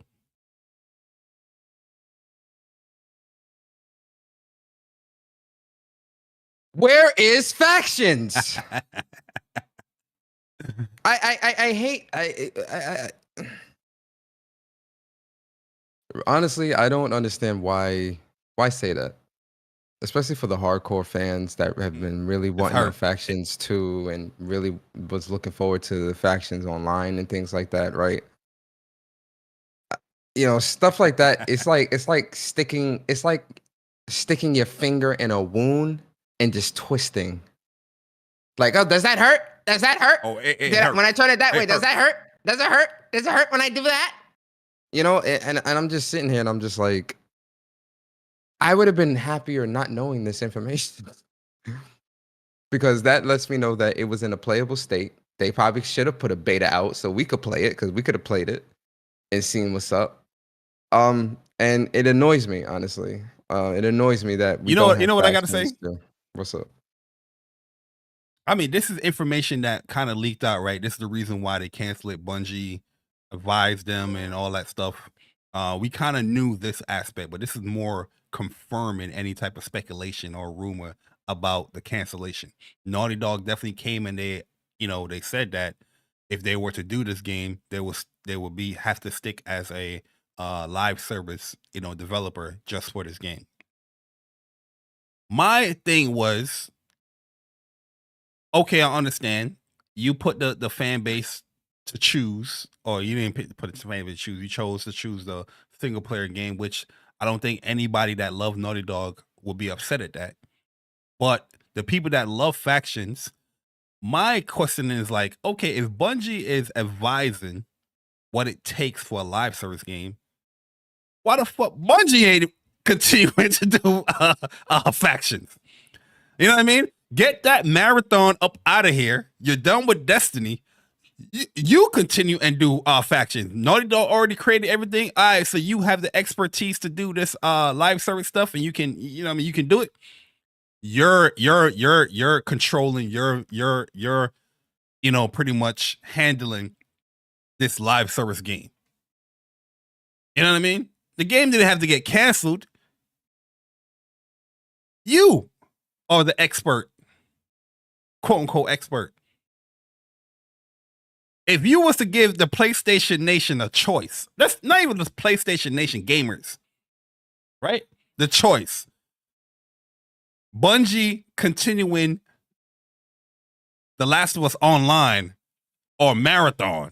What do you think the people will say? Last of Us. You know what I'm saying? 100% Last of Us. What the hell is going on? Yeah, Last of Us Part 2. Multiplayer. And I already said this a long time ago, where I just felt like they were being a little too overly ambitious with what they were trying to build, and realized that, it just, I said this stuff that, they couldn't sustain it because it was just too much. Naughty Dog are perfectionists. They're the darlings of the industry. People, expect, the utmost from them, and to have to reinvent the wheel every time they put out a new game. But I just feel like with something like a Factions 2 live service or games as a service, it really didn't even need to be that. I'd have been happy with a Last of Us Part 2 Factions multiplayer tacked on to Last of Us Part 2. with the Last of Us Part 2 movement, guns, maps, characters, kind of like what you did, because you did something like that with the little free mode, the roguelike mode. How cool would it have been to be able to have that as a multiplayer experience where you got a set amount of maps, weapons, things you can upgrade, and you know, a prestige system and things like that, and it could be a 5v5 or whatever. That's really all. I'm not greedy when it comes to that. That's really all I was looking for and hoping for. So the fact that we didn't get anything, it's heartbreaking, man. You know, to this day, it's heartbreaking, and you know, I hope if they do a Last of Us Part 3, that they will at least add on a multiplayer component to that game. Yeah, it definitely sucks. Release that gameplay of Intergalactic, and we'll forget about it. No, I won't forget. I'll be happy with Intergalactic because you know I'm very excited for that, and you know that looks like it's gonna be, you know, shout out to Gabriel. So why are you playing Intergalactic? You're gonna be like, man, I wish we had factions. Hell yeah, I'm still gonna say I need factions. I agree with that. As excited as I am for Intergalactic, you know, that still doesn't negate how much I still want factions multiplayer with Last of Us 2 gameplay. That's true. I agree with that. But it does suck that we didn't get the factions online. I want to see like a documentary or something, like how that game was looking. No, I want to see what the game looks like.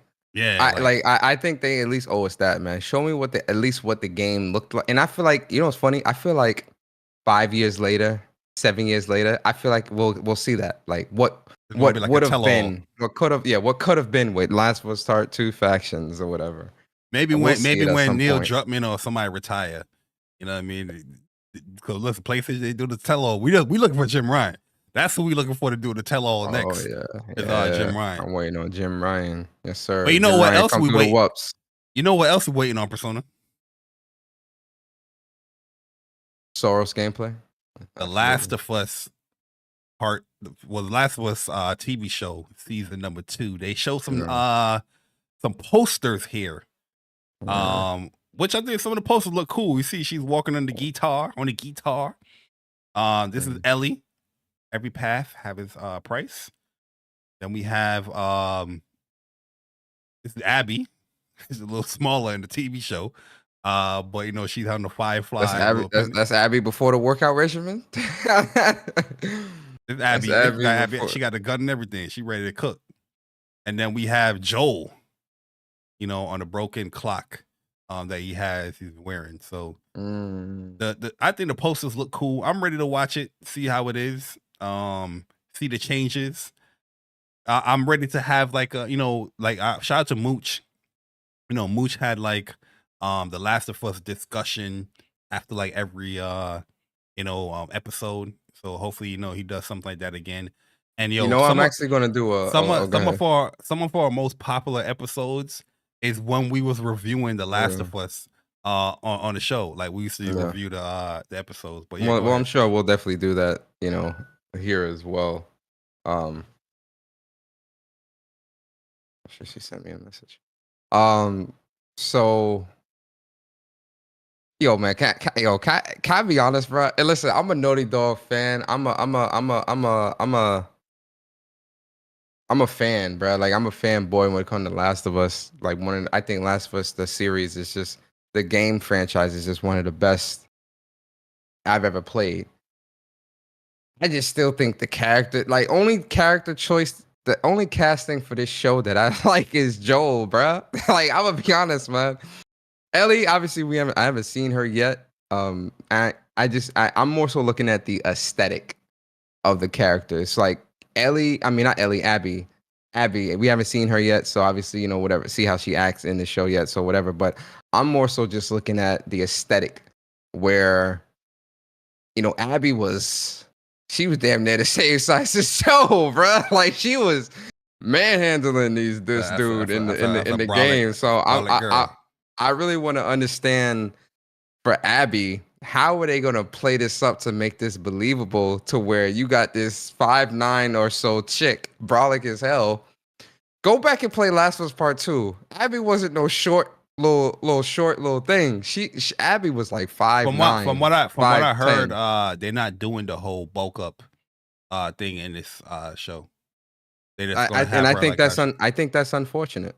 I personally yeah. think that's unfortunate. Real I talk. think But the more you deviate from the actual game, the less I will be like super excited for the show. Just like season 1, I gave it like a 7 out of 10 because there was a lot of things that they deviated from the game, which I feel like the game portrayed that scene or the characters in a much stronger way, than the show. yeah, And the show you had yeah. the ample time to take advantage of those things. But I mean, we'll see when it comes to season 2. I think the set pieces, I think that stuff is going to be there. I agree with you when it comes to the characters as well, as far as the casting. I'm not particularly like fond with like who they picked for the casting, but I would say the actors do a great job portraying the characters. You know what I mean? Like I Mhm. forgot what her name is. Damn. I forgot her actual name, but she does a great job portraying Ellie. Does she look like Ellie? No, but she nailed a lot of Ellie's tropes. Joel as well. Like Joel, I'm not a fan of Joel casting. I do like Pedro as an actor, but I'm just like, it's not Joel visual wise, but he did portray a lot of the characteristics of Bella. There you go. Thank you. Mm. He did portray a lot of the characteristics of Joel. So those are the things I feel like is going to be the highlight. But Mm. visuals is everything. You know what I mean? You're still going to Yeah, judge no, it. I based on- get it. Obviously, I'm going into the show with an open mind, and because I do think the first season was, I think I might have gave it like a 7.5, maybe an 8 out of 10 or something like that. 'Cause I do think it had its great moments. Certain things I felt like were a little rushed or not done the way I would have hoped for them to do it. But I do think the show, the first season, I think was enjoyable. So I do think going into season 2, I'm definitely going to enjoy it. I'm definitely going to be watching it every Sunday. That's for sure. And definitely going to be doing reviews of the show and talking about it and whatnot. That's definitely happening.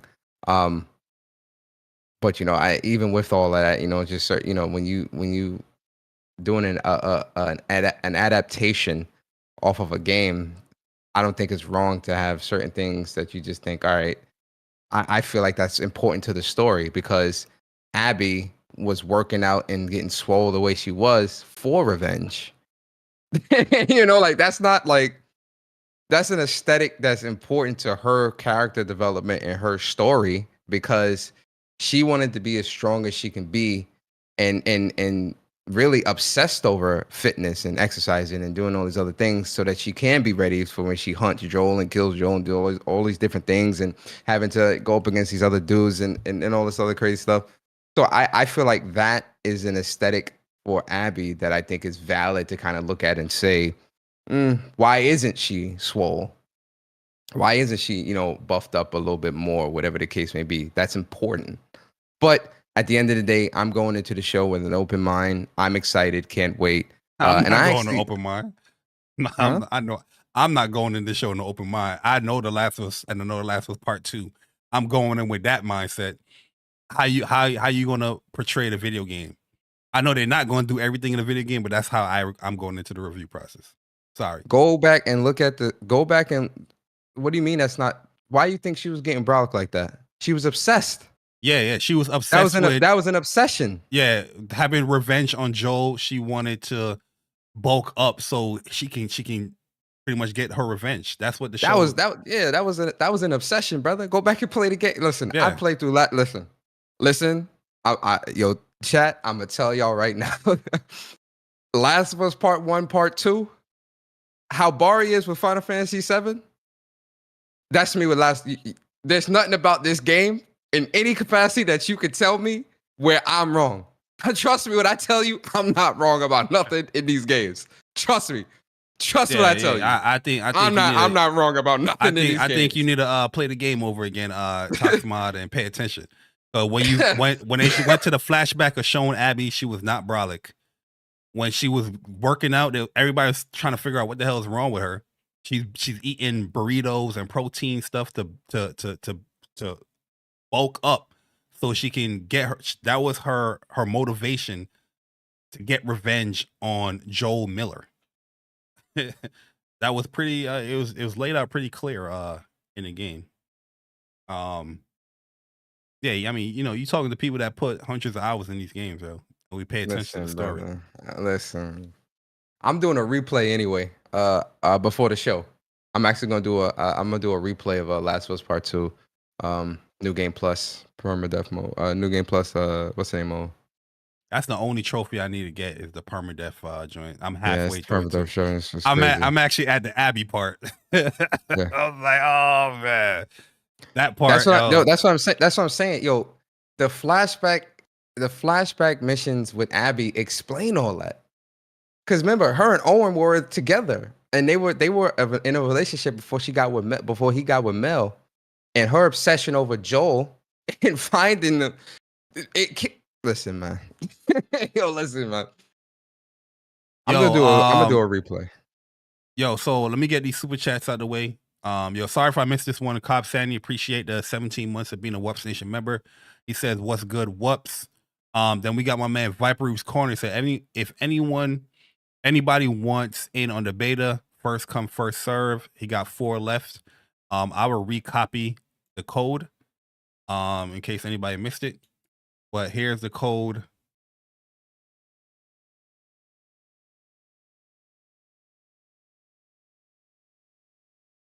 That's the PS5 beta code that Viper's Corner put in there.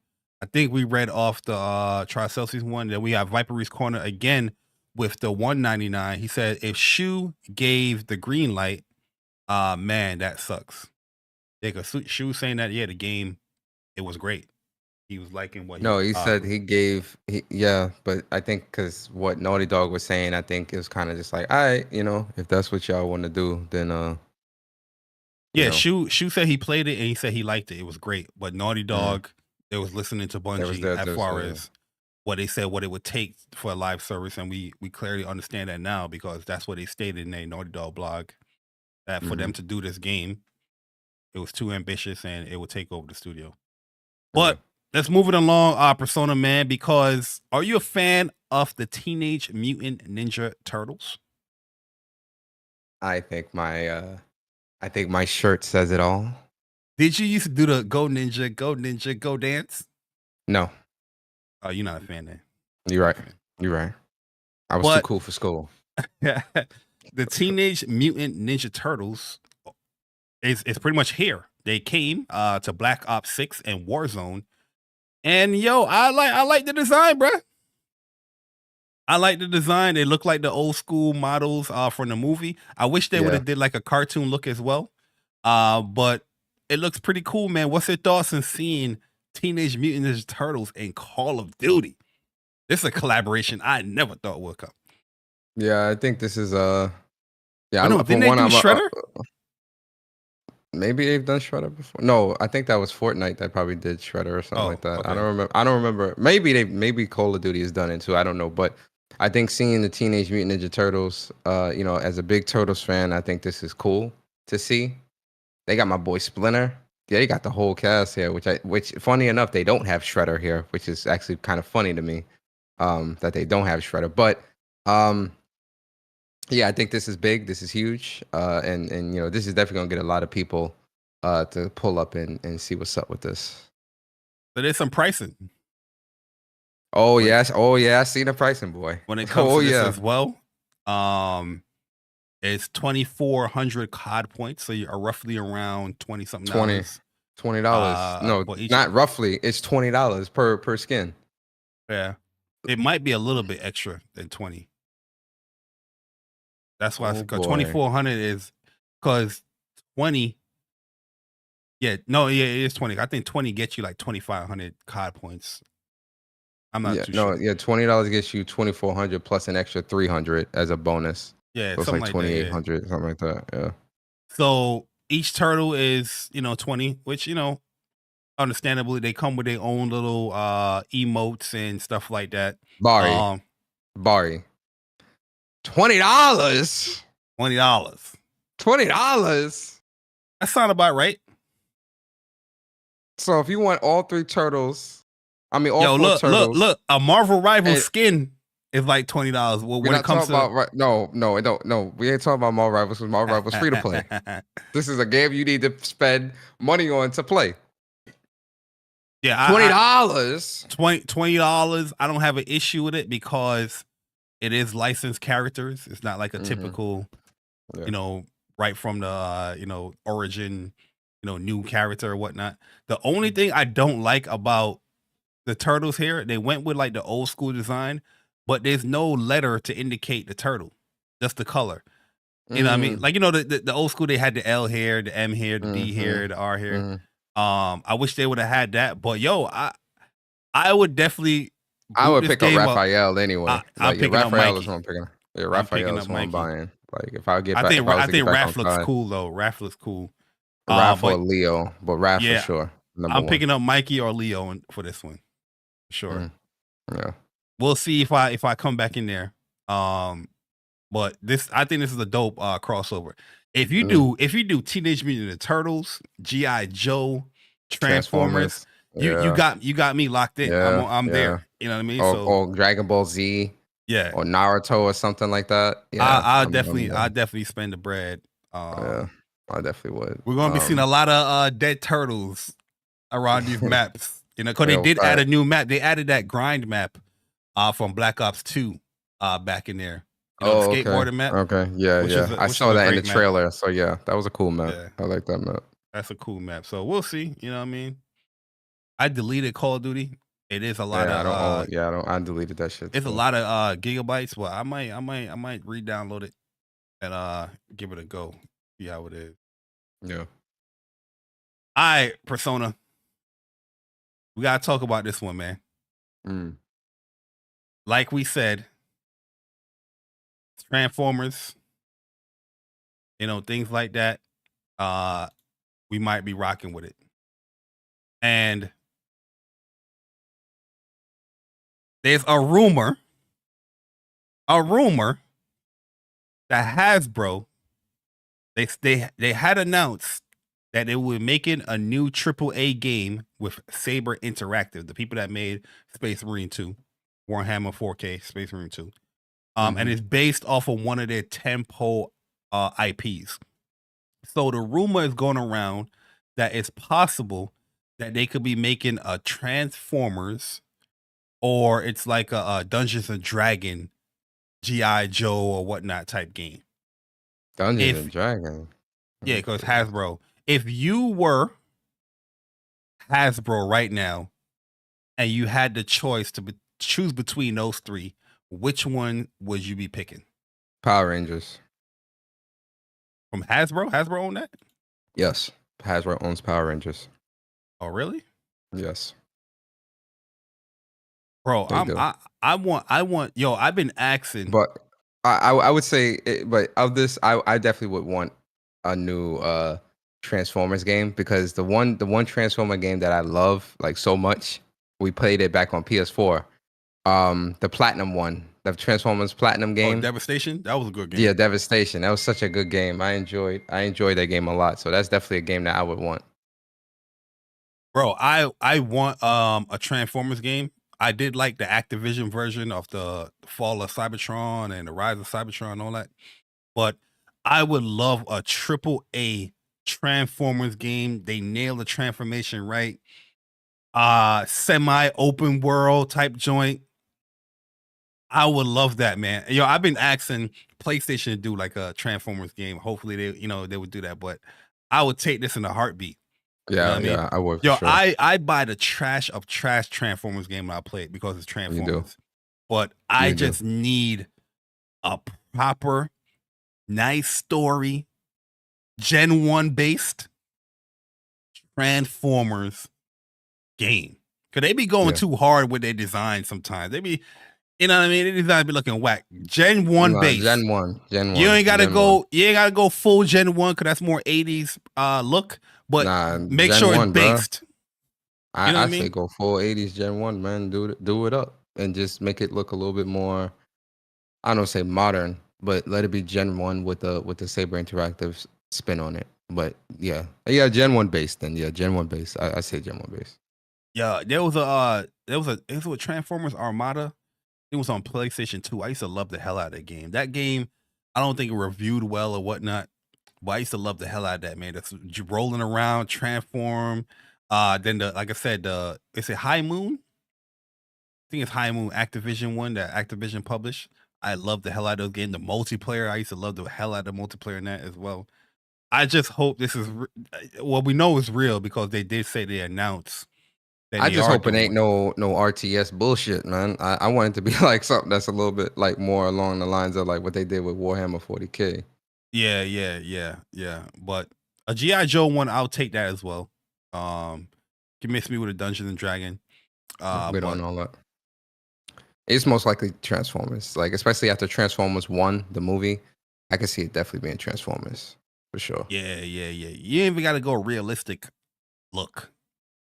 Even though I would love the realistic look as well, but having like a cartoon art aesthetic art style, that would be dope as well. Cause that could solve some of the, transforming, Yeah, you can do like a little cell shaded or like more of an art, like a cartoonish look to it. I wouldn't mind that. It don't got to be this hyper realistic. Just make it look nice, make it run good or whatever. The transformation like animations, I'm pretty sure that's gonna be like it's gonna be a lot of the bulk of the money. Yeah, for sure. Yo, we got some more rumors though, Persona. This one is wild. A lot of people was upset with this one. Not gonna lie, when I saw this, I was happy as hell because on the PlayStation side, we ain't worried. You know what I'm saying? Well, I've seen a lot of people was like, what? Oh, it's bad for the industry. But there's a rumor has it, Rocksteady next single player game will be based off Batman Beyond and may be PlayStation 5 exclusive. Finally, we getting my boy Terry McGinnis. It's about time. God damn. Get my boy Terry up in here.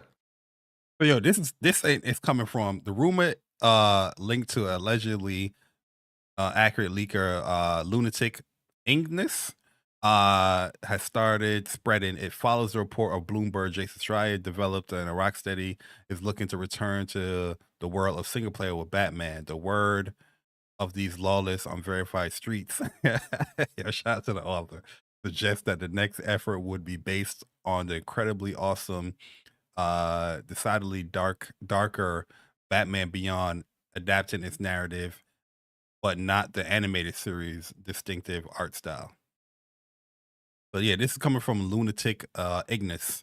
I did see this name around a lot when it comes to some of the leaks. He's been right with a lot of stuff. But yo, what is your thoughts? A PlayStation 5 exclusive Batman Beyond game? No Jim Ryan era? The hell's going on? I mean, listen, I think a lot of developers, and this, people might not like to hear this, but I've been saying this for a while, and I'm gonna continue to say it. Developers is not putting millions of dollars into games to have it go into a service, and they want their games to sell. Developers and publishers want games to sell. That's been a running thing within this industry for a few years now. They want games to sell. And when you look at the sales numbers of games and even consoles being sold, clearly PlayStation is the facto when it comes to if you want to have the potential of your game to sell, you put it on a PlayStation. I don't make the rules. The numbers are there, and the numbers say that, not me. I'm telling you what the numbers say. So I'm not surprised if this is PlayStation 5 exclusive. Obviously, these are rumors, so whatever.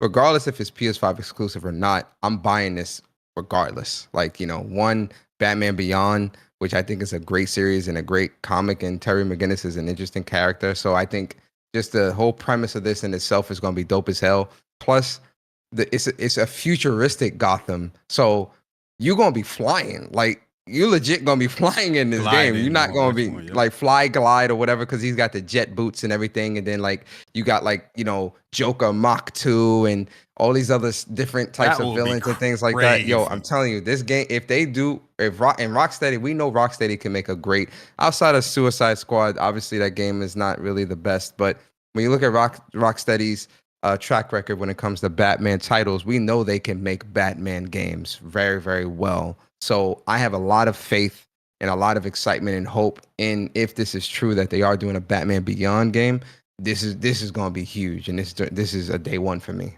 for sure. Oh yeah, instant day one, regardless if it's exclusive or not. Yeah, I don't care about But it being exclusive or not. yeah, at the end of the day, this is the day one. You know, this is something that I Absolutely. feel like everybody wanted. We wanted to see Rocksteady tackle. Cause I personally love the trilogy of the Batman games. And yeah, just if they go beyond, Yeah. it's about to go crazy. It's Oh about to yeah. go crazy. Yeah. So Real well, talk, they can legit do 3 games off this. They could do a whole trilogy off this game right here. Off the Beyond series. yeah, we're definitely gonna be paying more attention to see what's going on over here. When it comes to this right here. It's For definitely sure. tickled my fancies here. We got some bad news, Persona. Uh-oh. So Marvel Rivals, surprisingly, has laid off a whole division out here in Seattle. So the director and team laid off. They made a post saying that, hey, it's such a weird industry. This comes from Thaddeus Sasser. He says, my stellar team, my stellar talented team just helped deliver a credible, successful new franchise, Marvel Rivals for NetEase, and we were just laid off. Wow. Laid off. You know what I mean? And there was another person as well. Oh yeah, Jack Burrows.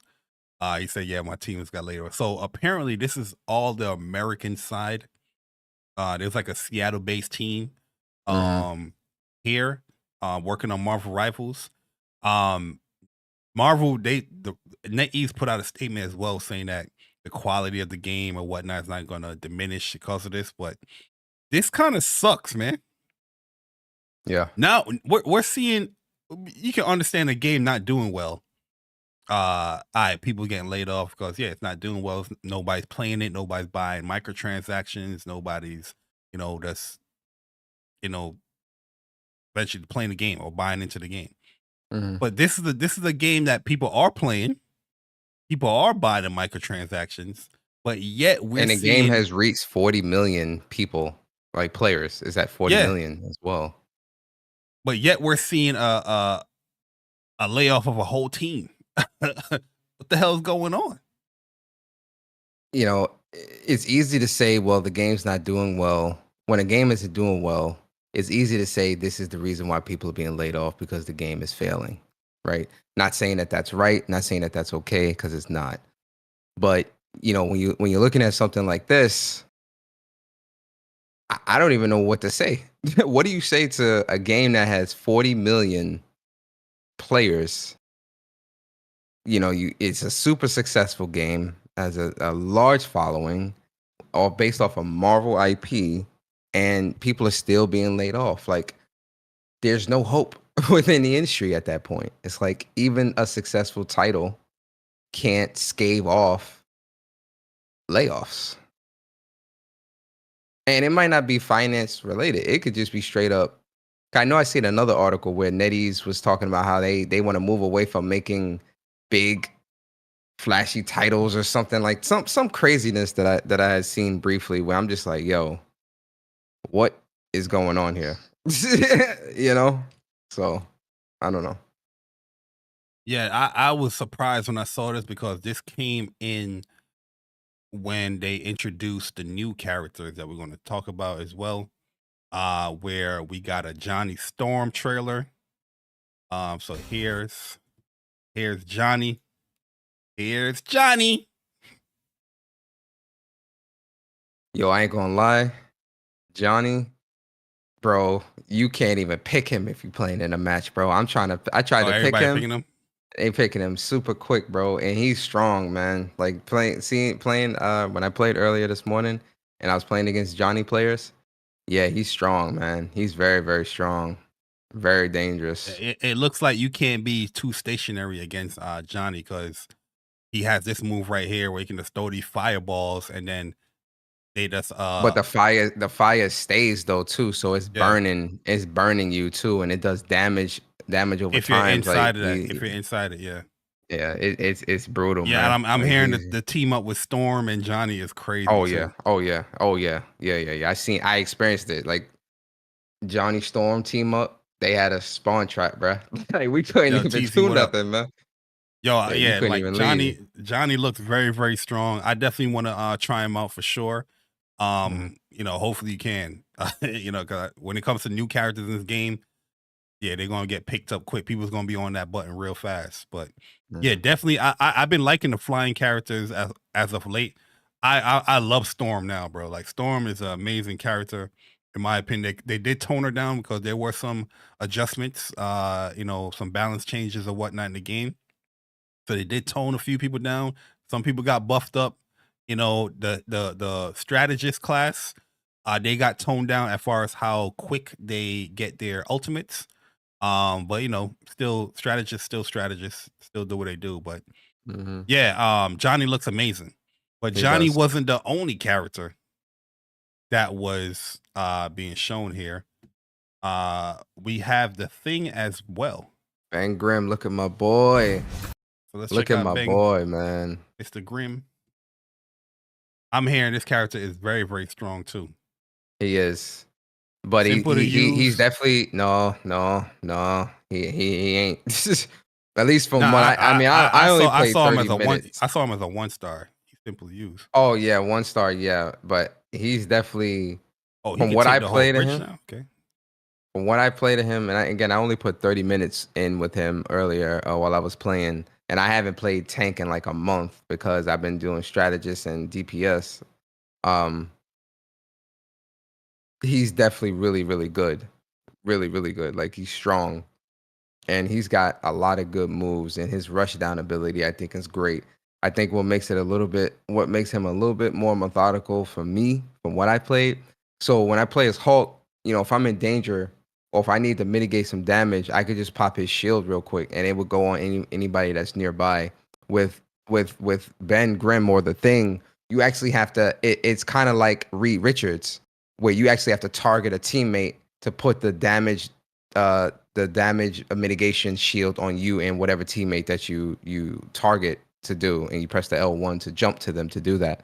So, and it lasts for like I think like 5 or 6 seconds, but that makes it a little bit more difficult for him as a frontline tank to be able to kind of do that, because the damage mitigation shield that he gets is more so dependent on what teammate is near you, as opposed to you just being able to pop it like you would with Hulk.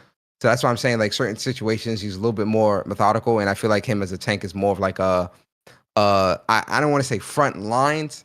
I'm gonna say more like a mid. He's a midline tank where someone like Magneto or Hulk or something would be at the front, but if they get past them or kill them and get to the point, you're there to kind of mitigate, and you kind of keep up the other team good and topped off, and you take that aggro. He's not a frontline tank. Yeah, he's not a dive tank. No, he's not at all. But he looks good though, man. Tank. The moves that he's doing, I'm seeing that he gets like the little overhealth thing as well.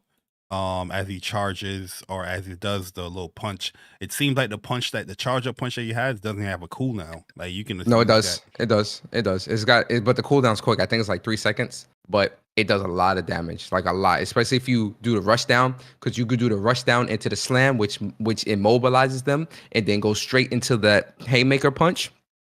You're gonna kill them, especially if you're doing like a tank. If you fight like a healer, they're gonna die. If you hit them with the rush down and then go into the haymaker, they're gonna die. That's death. Yeah, the only weakness I see with Ben is that, yeah, if you have like flyers.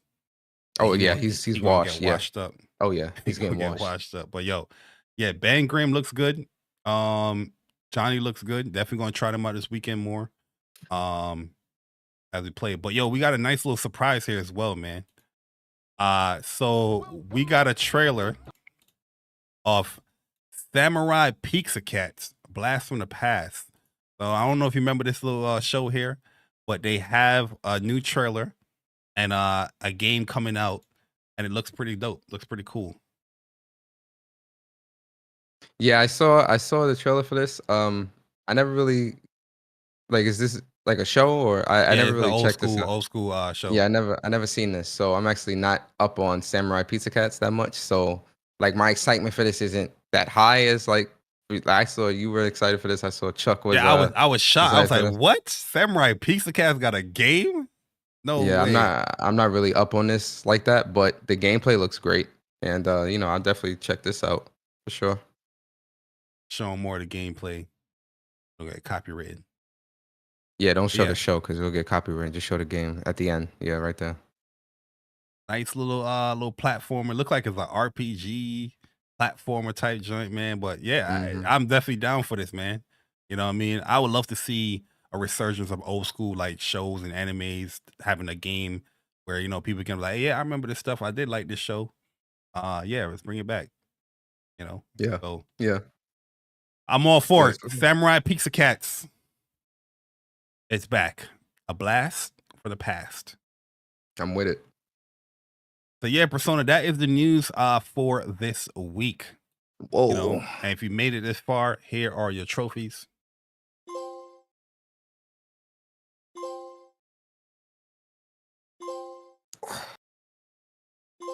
All right, Persona. Yes, sir. We're in the topic portion of the show. And listen, brother, we are about to dive in to Put the disclaimer. Put the disclaimer before we're we about talk to dive into uncharted territories. Put the Where we're gonna be talking a little about Xbox, but we're gonna center it around PlayStation. So Xbox seems to be or getting out the console race. They're getting out of there, they're getting packed up, Persona. And Phil is saying a lot of things here when it pertains to Xbox and how they're moving going forward, that they're not here to compete or they're not here to take people away from PlayStation anymore. They're just going to be putting their games on any platform, you know, it is what it is. So they're saying Xbox boss is no longer trying to move PlayStation 5 players to Xbox. So they're getting out of the console competition race. But my question with that is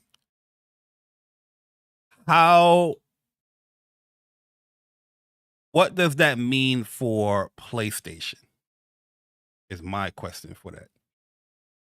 And that's where we're trying to gear it towards. It's what does that mean for PlayStation? How will PlayStation do moving forward? What would they do moving forward? Here's the quote that Phil Spencer is saying. I'm not trying to move them all over to Xbox anymore. He said this on the Xbox Era podcast. We're all so invested in the games, where our games are. Let's just allow more people to play. So he also saying going forward that they would no longer just show the Xbox version of their showcases. They will be showing PlayStation, Nintendo, wherever the platform the game is coming towards, they will show it. No different than what if you're watching a Capcom showcase. You know, Capcom is trying to sell you the game on all platforms. Square Enix is trying to sell you the game on all platforms unless there's a exclusive deal. EA, Ubisoft, Xbox showcases or whatever shows they're doing going forward will be the same way. No longer the traditional, even though this game is a multi-plat, they're not showing you, oh, it's also on PlayStation at an Xbox show. I think the Xbox Direct, the Direct that they had in January was kind of like a teaser towards this new initiative that they're doing here.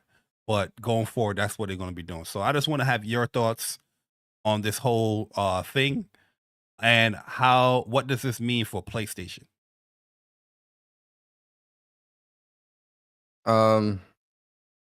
That's a great question, Bari. I appreciate you asking me that. Yeah, I can't hear it. Damn it. Anyway, I was playing a sound, but it's not set up. I mean, let me first start off by saying, What's Up PlayStation Podcast is a PlayStation-centric podcast where we talk about all things PlayStation. Get the disclaimer. Got to get the disclaimers out there. You feel me? I think this is not surprising. You know, I personally think this isn't surprising for anybody that has been following gaming for the last 3 to 5 years.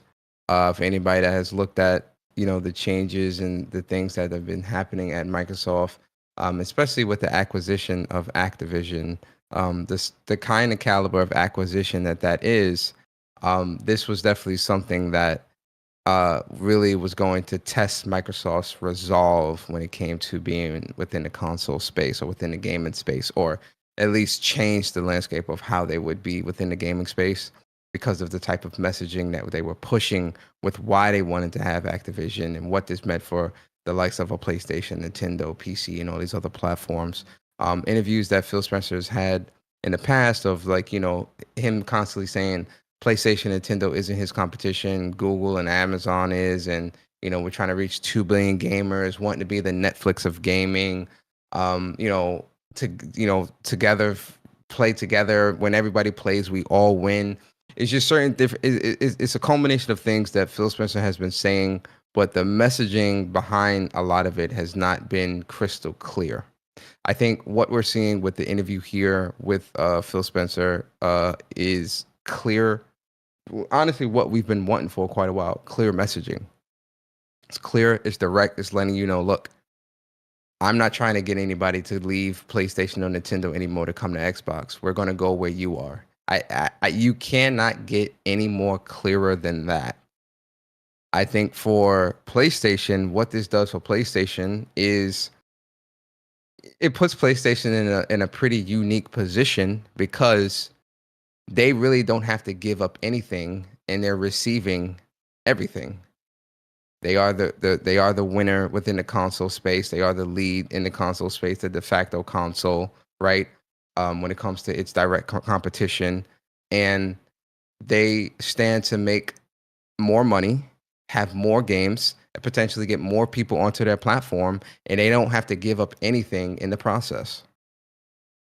So where I stand, it seems like a win for PlayStation. Oh yeah, definitely a big win for PlayStation, especially with a lot of the games that Microsoft is going to be releasing this year, or future games that they're going to be releasing.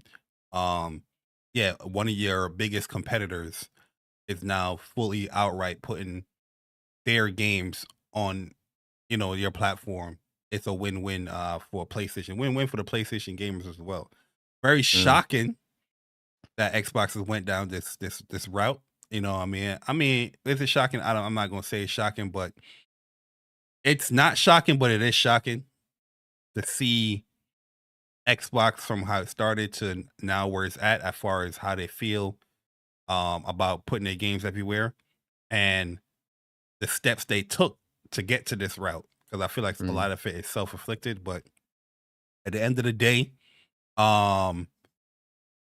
there's a few games on Xbox that's coming out that I'm looking forward to. You know, I picked up Avowed, but I have it on PC. Any game that I did have interest in, I picked up on PC and played it. But I definitely want to see how, you know, a lot of PlayStation gamers are going to treat these games, or are they going to support these games, or are they going to play these games? But you know, we'll definitely see. But yeah, I think it's definitely agree with you. It's a win-win for PlayStation. And I just got one thing to say when it comes to this news, when it comes to the PlayStation gamer and PlayStation.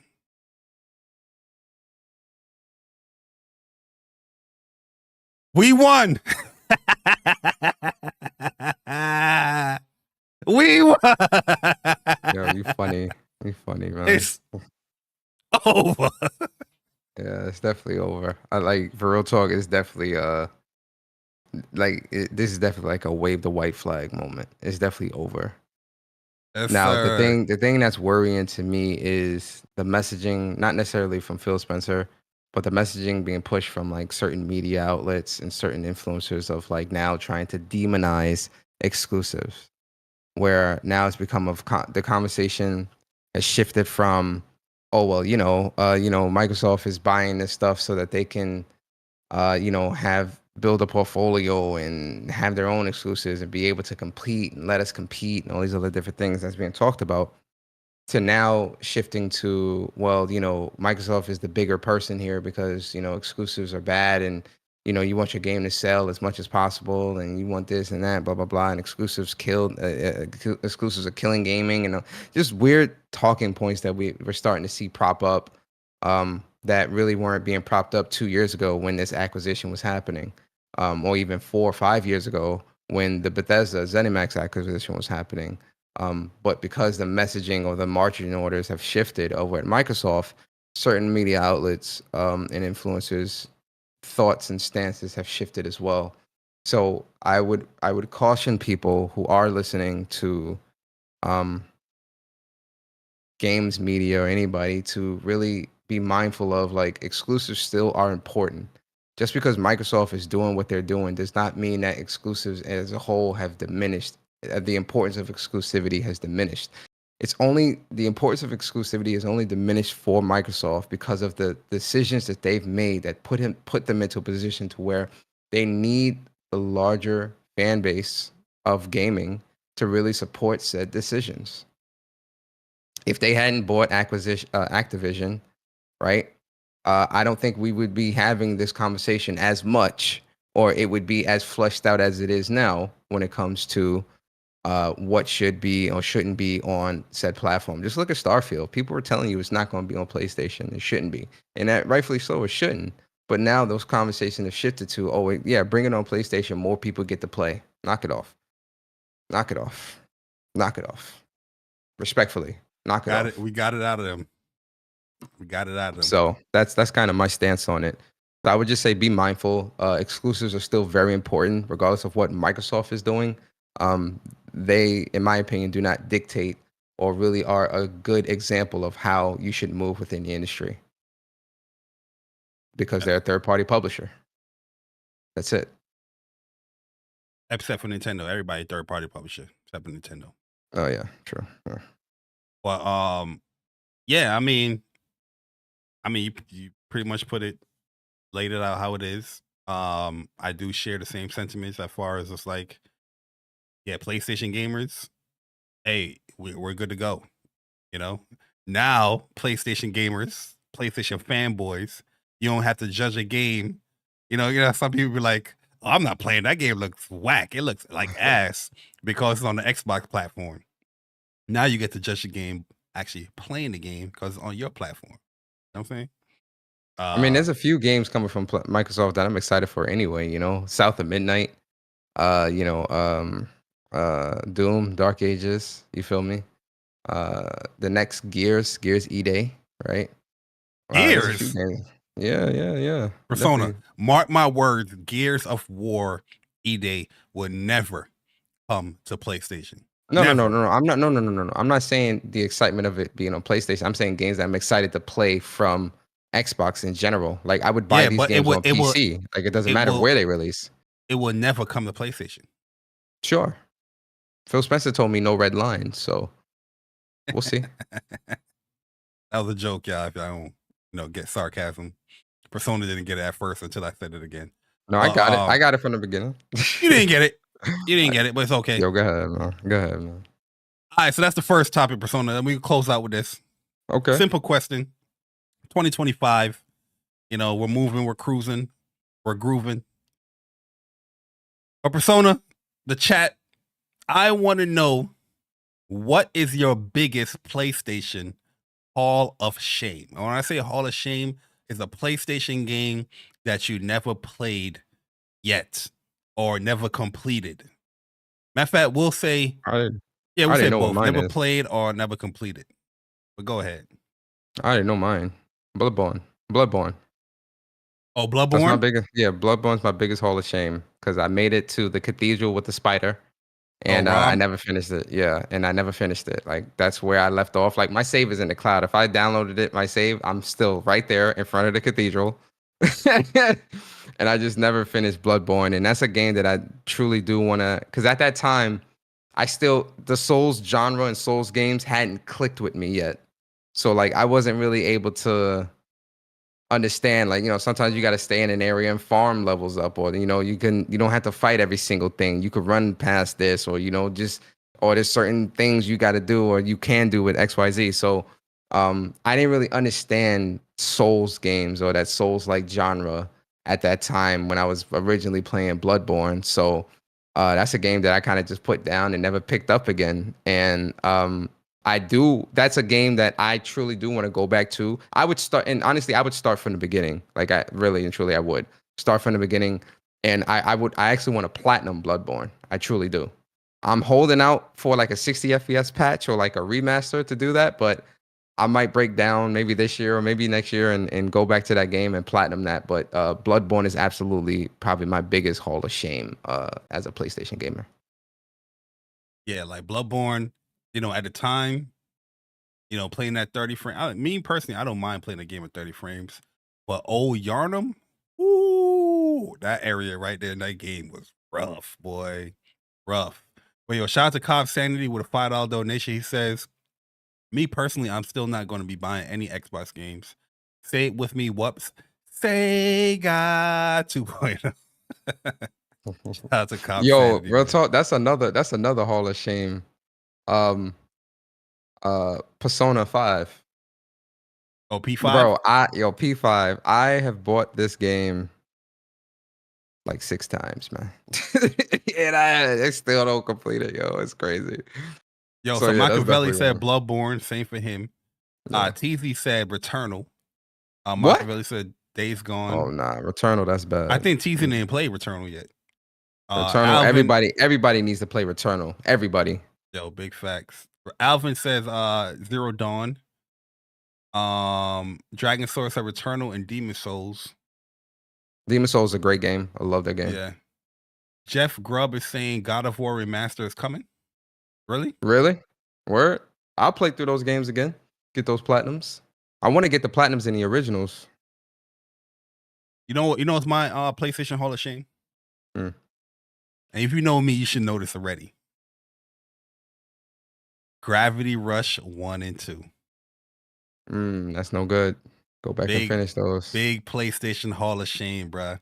Where started both of them, didn't finish. And I was enjoying, I don't know why I didn't play them or why I didn't finish them. But Gravity Rush 1 and 2. You're the reason Japan Studio shut down, Bari, because you didn't complete those 2 games. Man. I'll take that hit. I'll take that hit. Gravity Rush 2 is better than 1 for sure. Yeah, I was enjoying 2 more than 1. Another one. The Last Guardian. That's another Hall of Shame. The Last Guardian. Yeah, yo, I haven't finished. I own it. I got the collector's edition and everything, and I didn't finish it. I need to go back to platinum that game, bro. I finished that game. I got like 8 or 10% of the trophies, and I'm just like, damn, there's a lot of trophies I just missed. Like a lot of stuff, those details. Yeah. But I did a stream of that game. That's why I missed out a lot of stuff. But that game had me in tears, bro. Had me in tears, man. Yeah, I gotta go back and finish that, play through that again, and play that game. Yeah, man. Hopefully 2025. You know what I mean? We finish up some Gravity Rush 1 and 2. Those games are quick too. You can finish those pretty quickly. Yeah, I think I was close to the end of 1. 2, I don't know where I left off at, but that is in my PlayStation Hall of Shame, man. PlayStation Hall of Shame. Yeah. But yeah, we can close the show up with that Persona. Yes, sir. You know what I mean? We appreciate everyone coming through, hitting the like button, sharing the stream out. If you did enjoy What's Up PlayStation podcast episode 186, hit the like button. Hopefully we earned it. And subscribe if you're new. Hopefully you enjoy your stay here at WUPS. And if you are new and you're new to subscribing, get familiar with the older content. Shout out to Viper's Corner once again. We're doing the timestamps each show. He hits us up and say, yo, timestamps are done. We just embed the timestamps into the show where you can watch, for whatever chapter that you want or what you so desire. Also, tomorrow, shout out to the Plus on Block Bros. If you all are not subscribed, make sure y'all go subscribe to the Plus on Block people with my man Upchuck Gaming and Dreology 619. They will be doing a live stream tomorrow. I think they're doing an open lobby of City of the Wolf. So yeah, definitely come on through, check them out, check out the game. It's an open beta right now that is free to download, so you can check it out and try it out, see if you like it. And yeah, come on through and play some matches. You know what I mean? This is definitely one of those games where I feel like a lot of learning lessons is going to be had at this open lobby. So come on through and just have some fun, learn the game. And if you don't mind joking around or jokes, then this is the perfect spot for you right here, because I'm telling you, it's going to be a very entertaining stream for sure. Absolutely. Big shout out to the Plus on Block boys. Like I said, those are the bros right there. And we'll definitely be tuning in tomorrow for sure. 100%. But yo, Persona. Yo. Oh, if you made it this far, y'all, here is your platinum trophy. Here's the PlayStation 4 version, even though PlayStation kind of really done with PlayStation 4. But Persona, here's your outro. Let the people know what's going on with you. Let the people know where they can find you and what you got going on over there on your channel. Yo, my channel dry, bro. I'm gonna cap.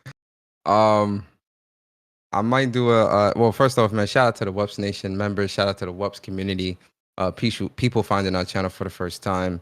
And if you have found our channel for the first time, hopefully we've earned your like and subscribe. As for me, man, you can follow me on Twitter at Persona Speaks. You can subscribe to my YouTube channel, Gaming with Persona. I gotta be honest. I'm kind of, life is kind of just lifing, certain goals and just things that I'm focused on. So I'm not gonna make any promises for anything content wise, but I might do a live stream tomorrow or something to stream Marvel Rivals playing as Ben Grimm, just to kind of go through that, vibe out a little bit or whatever. But I got to be honest with you guys, my focus is, real life stuff, real life. But yeah, definitely subscribe to this YouTube channel, What's Up PlayStation, and you can follow WUPS on Twitter at WUPS Podcast. All the links to that stuff are in the description as well. And yeah, man, I appreciate y'all coming through to the pod, and I hope you guys enjoyed episode 186. If you did, hit the like button, share the stream out, and we appreciate y'all. Absolutely, man. Yeah, we definitely appreciate y'all coming through. Hopefully y'all enjoyed the show. When it comes to me, Bari _ on Twitter. I do have some videos coming through, gaming videos. I do have this debate that I'm debating myself out if I should even do this response video, because I really don't really care about this person. You know what I mean? And everything this person says can just easily be debunked in an instant. So we'll see how I feel, because there's a lot of games out here, betas and all that stuff that I want to be playing, and also a great weekend for anime. If you ain't catch up on your anime, it's a great weekend to catch up on anime. Go and binge some anime, because I'm telling you, it's getting better and better. 2025 is going to be an amazing year. Dragon Ball Daima, lit. Solo Leveling, lit. Rurouni Kenshin remake of that show, lit. You know what I mean? I'm just having a ball when it comes to a lot of the animes I've been watching each weekend and whatnot. So yeah. But I will have some gaming stuff very, very soon. Like I said, I'm going to be editing the whole Horizon one, and we'll see if we're going to upload that. And then we'll Final Fantasy. I gotta get my old PlayStation and see if I upload that as well. But yeah, we'll see. Definitely stay tuned. You never know, it might just pop up. But yeah, at the end of the day, hopefully you enjoyed What's Up PlayStation podcast, and we'll catch y'all at the next one. So episode 186 is in the books, and Persona, we close with. Always remember, guys, What's Up PlayStation Podcast is a podcast for the community, by the community. And we'll see you guys next Saturday, same time, same place, same crew, the WUPS crew. You guys have a great weekend. Be safe. Peace. Yo, oh yeah, Sakamoto Days is really good as well. I mean, and I've been catching up on 7 Deadly Sins, because I stopped off at the last season before the last one. And now I'm like, you know what? Let me catch up on 7 Deadly Sins, because they have a new, you know what? Well, I'll talk to y'all about anime in a later run. But enjoy y'all day. We gone. Deuces. Peace.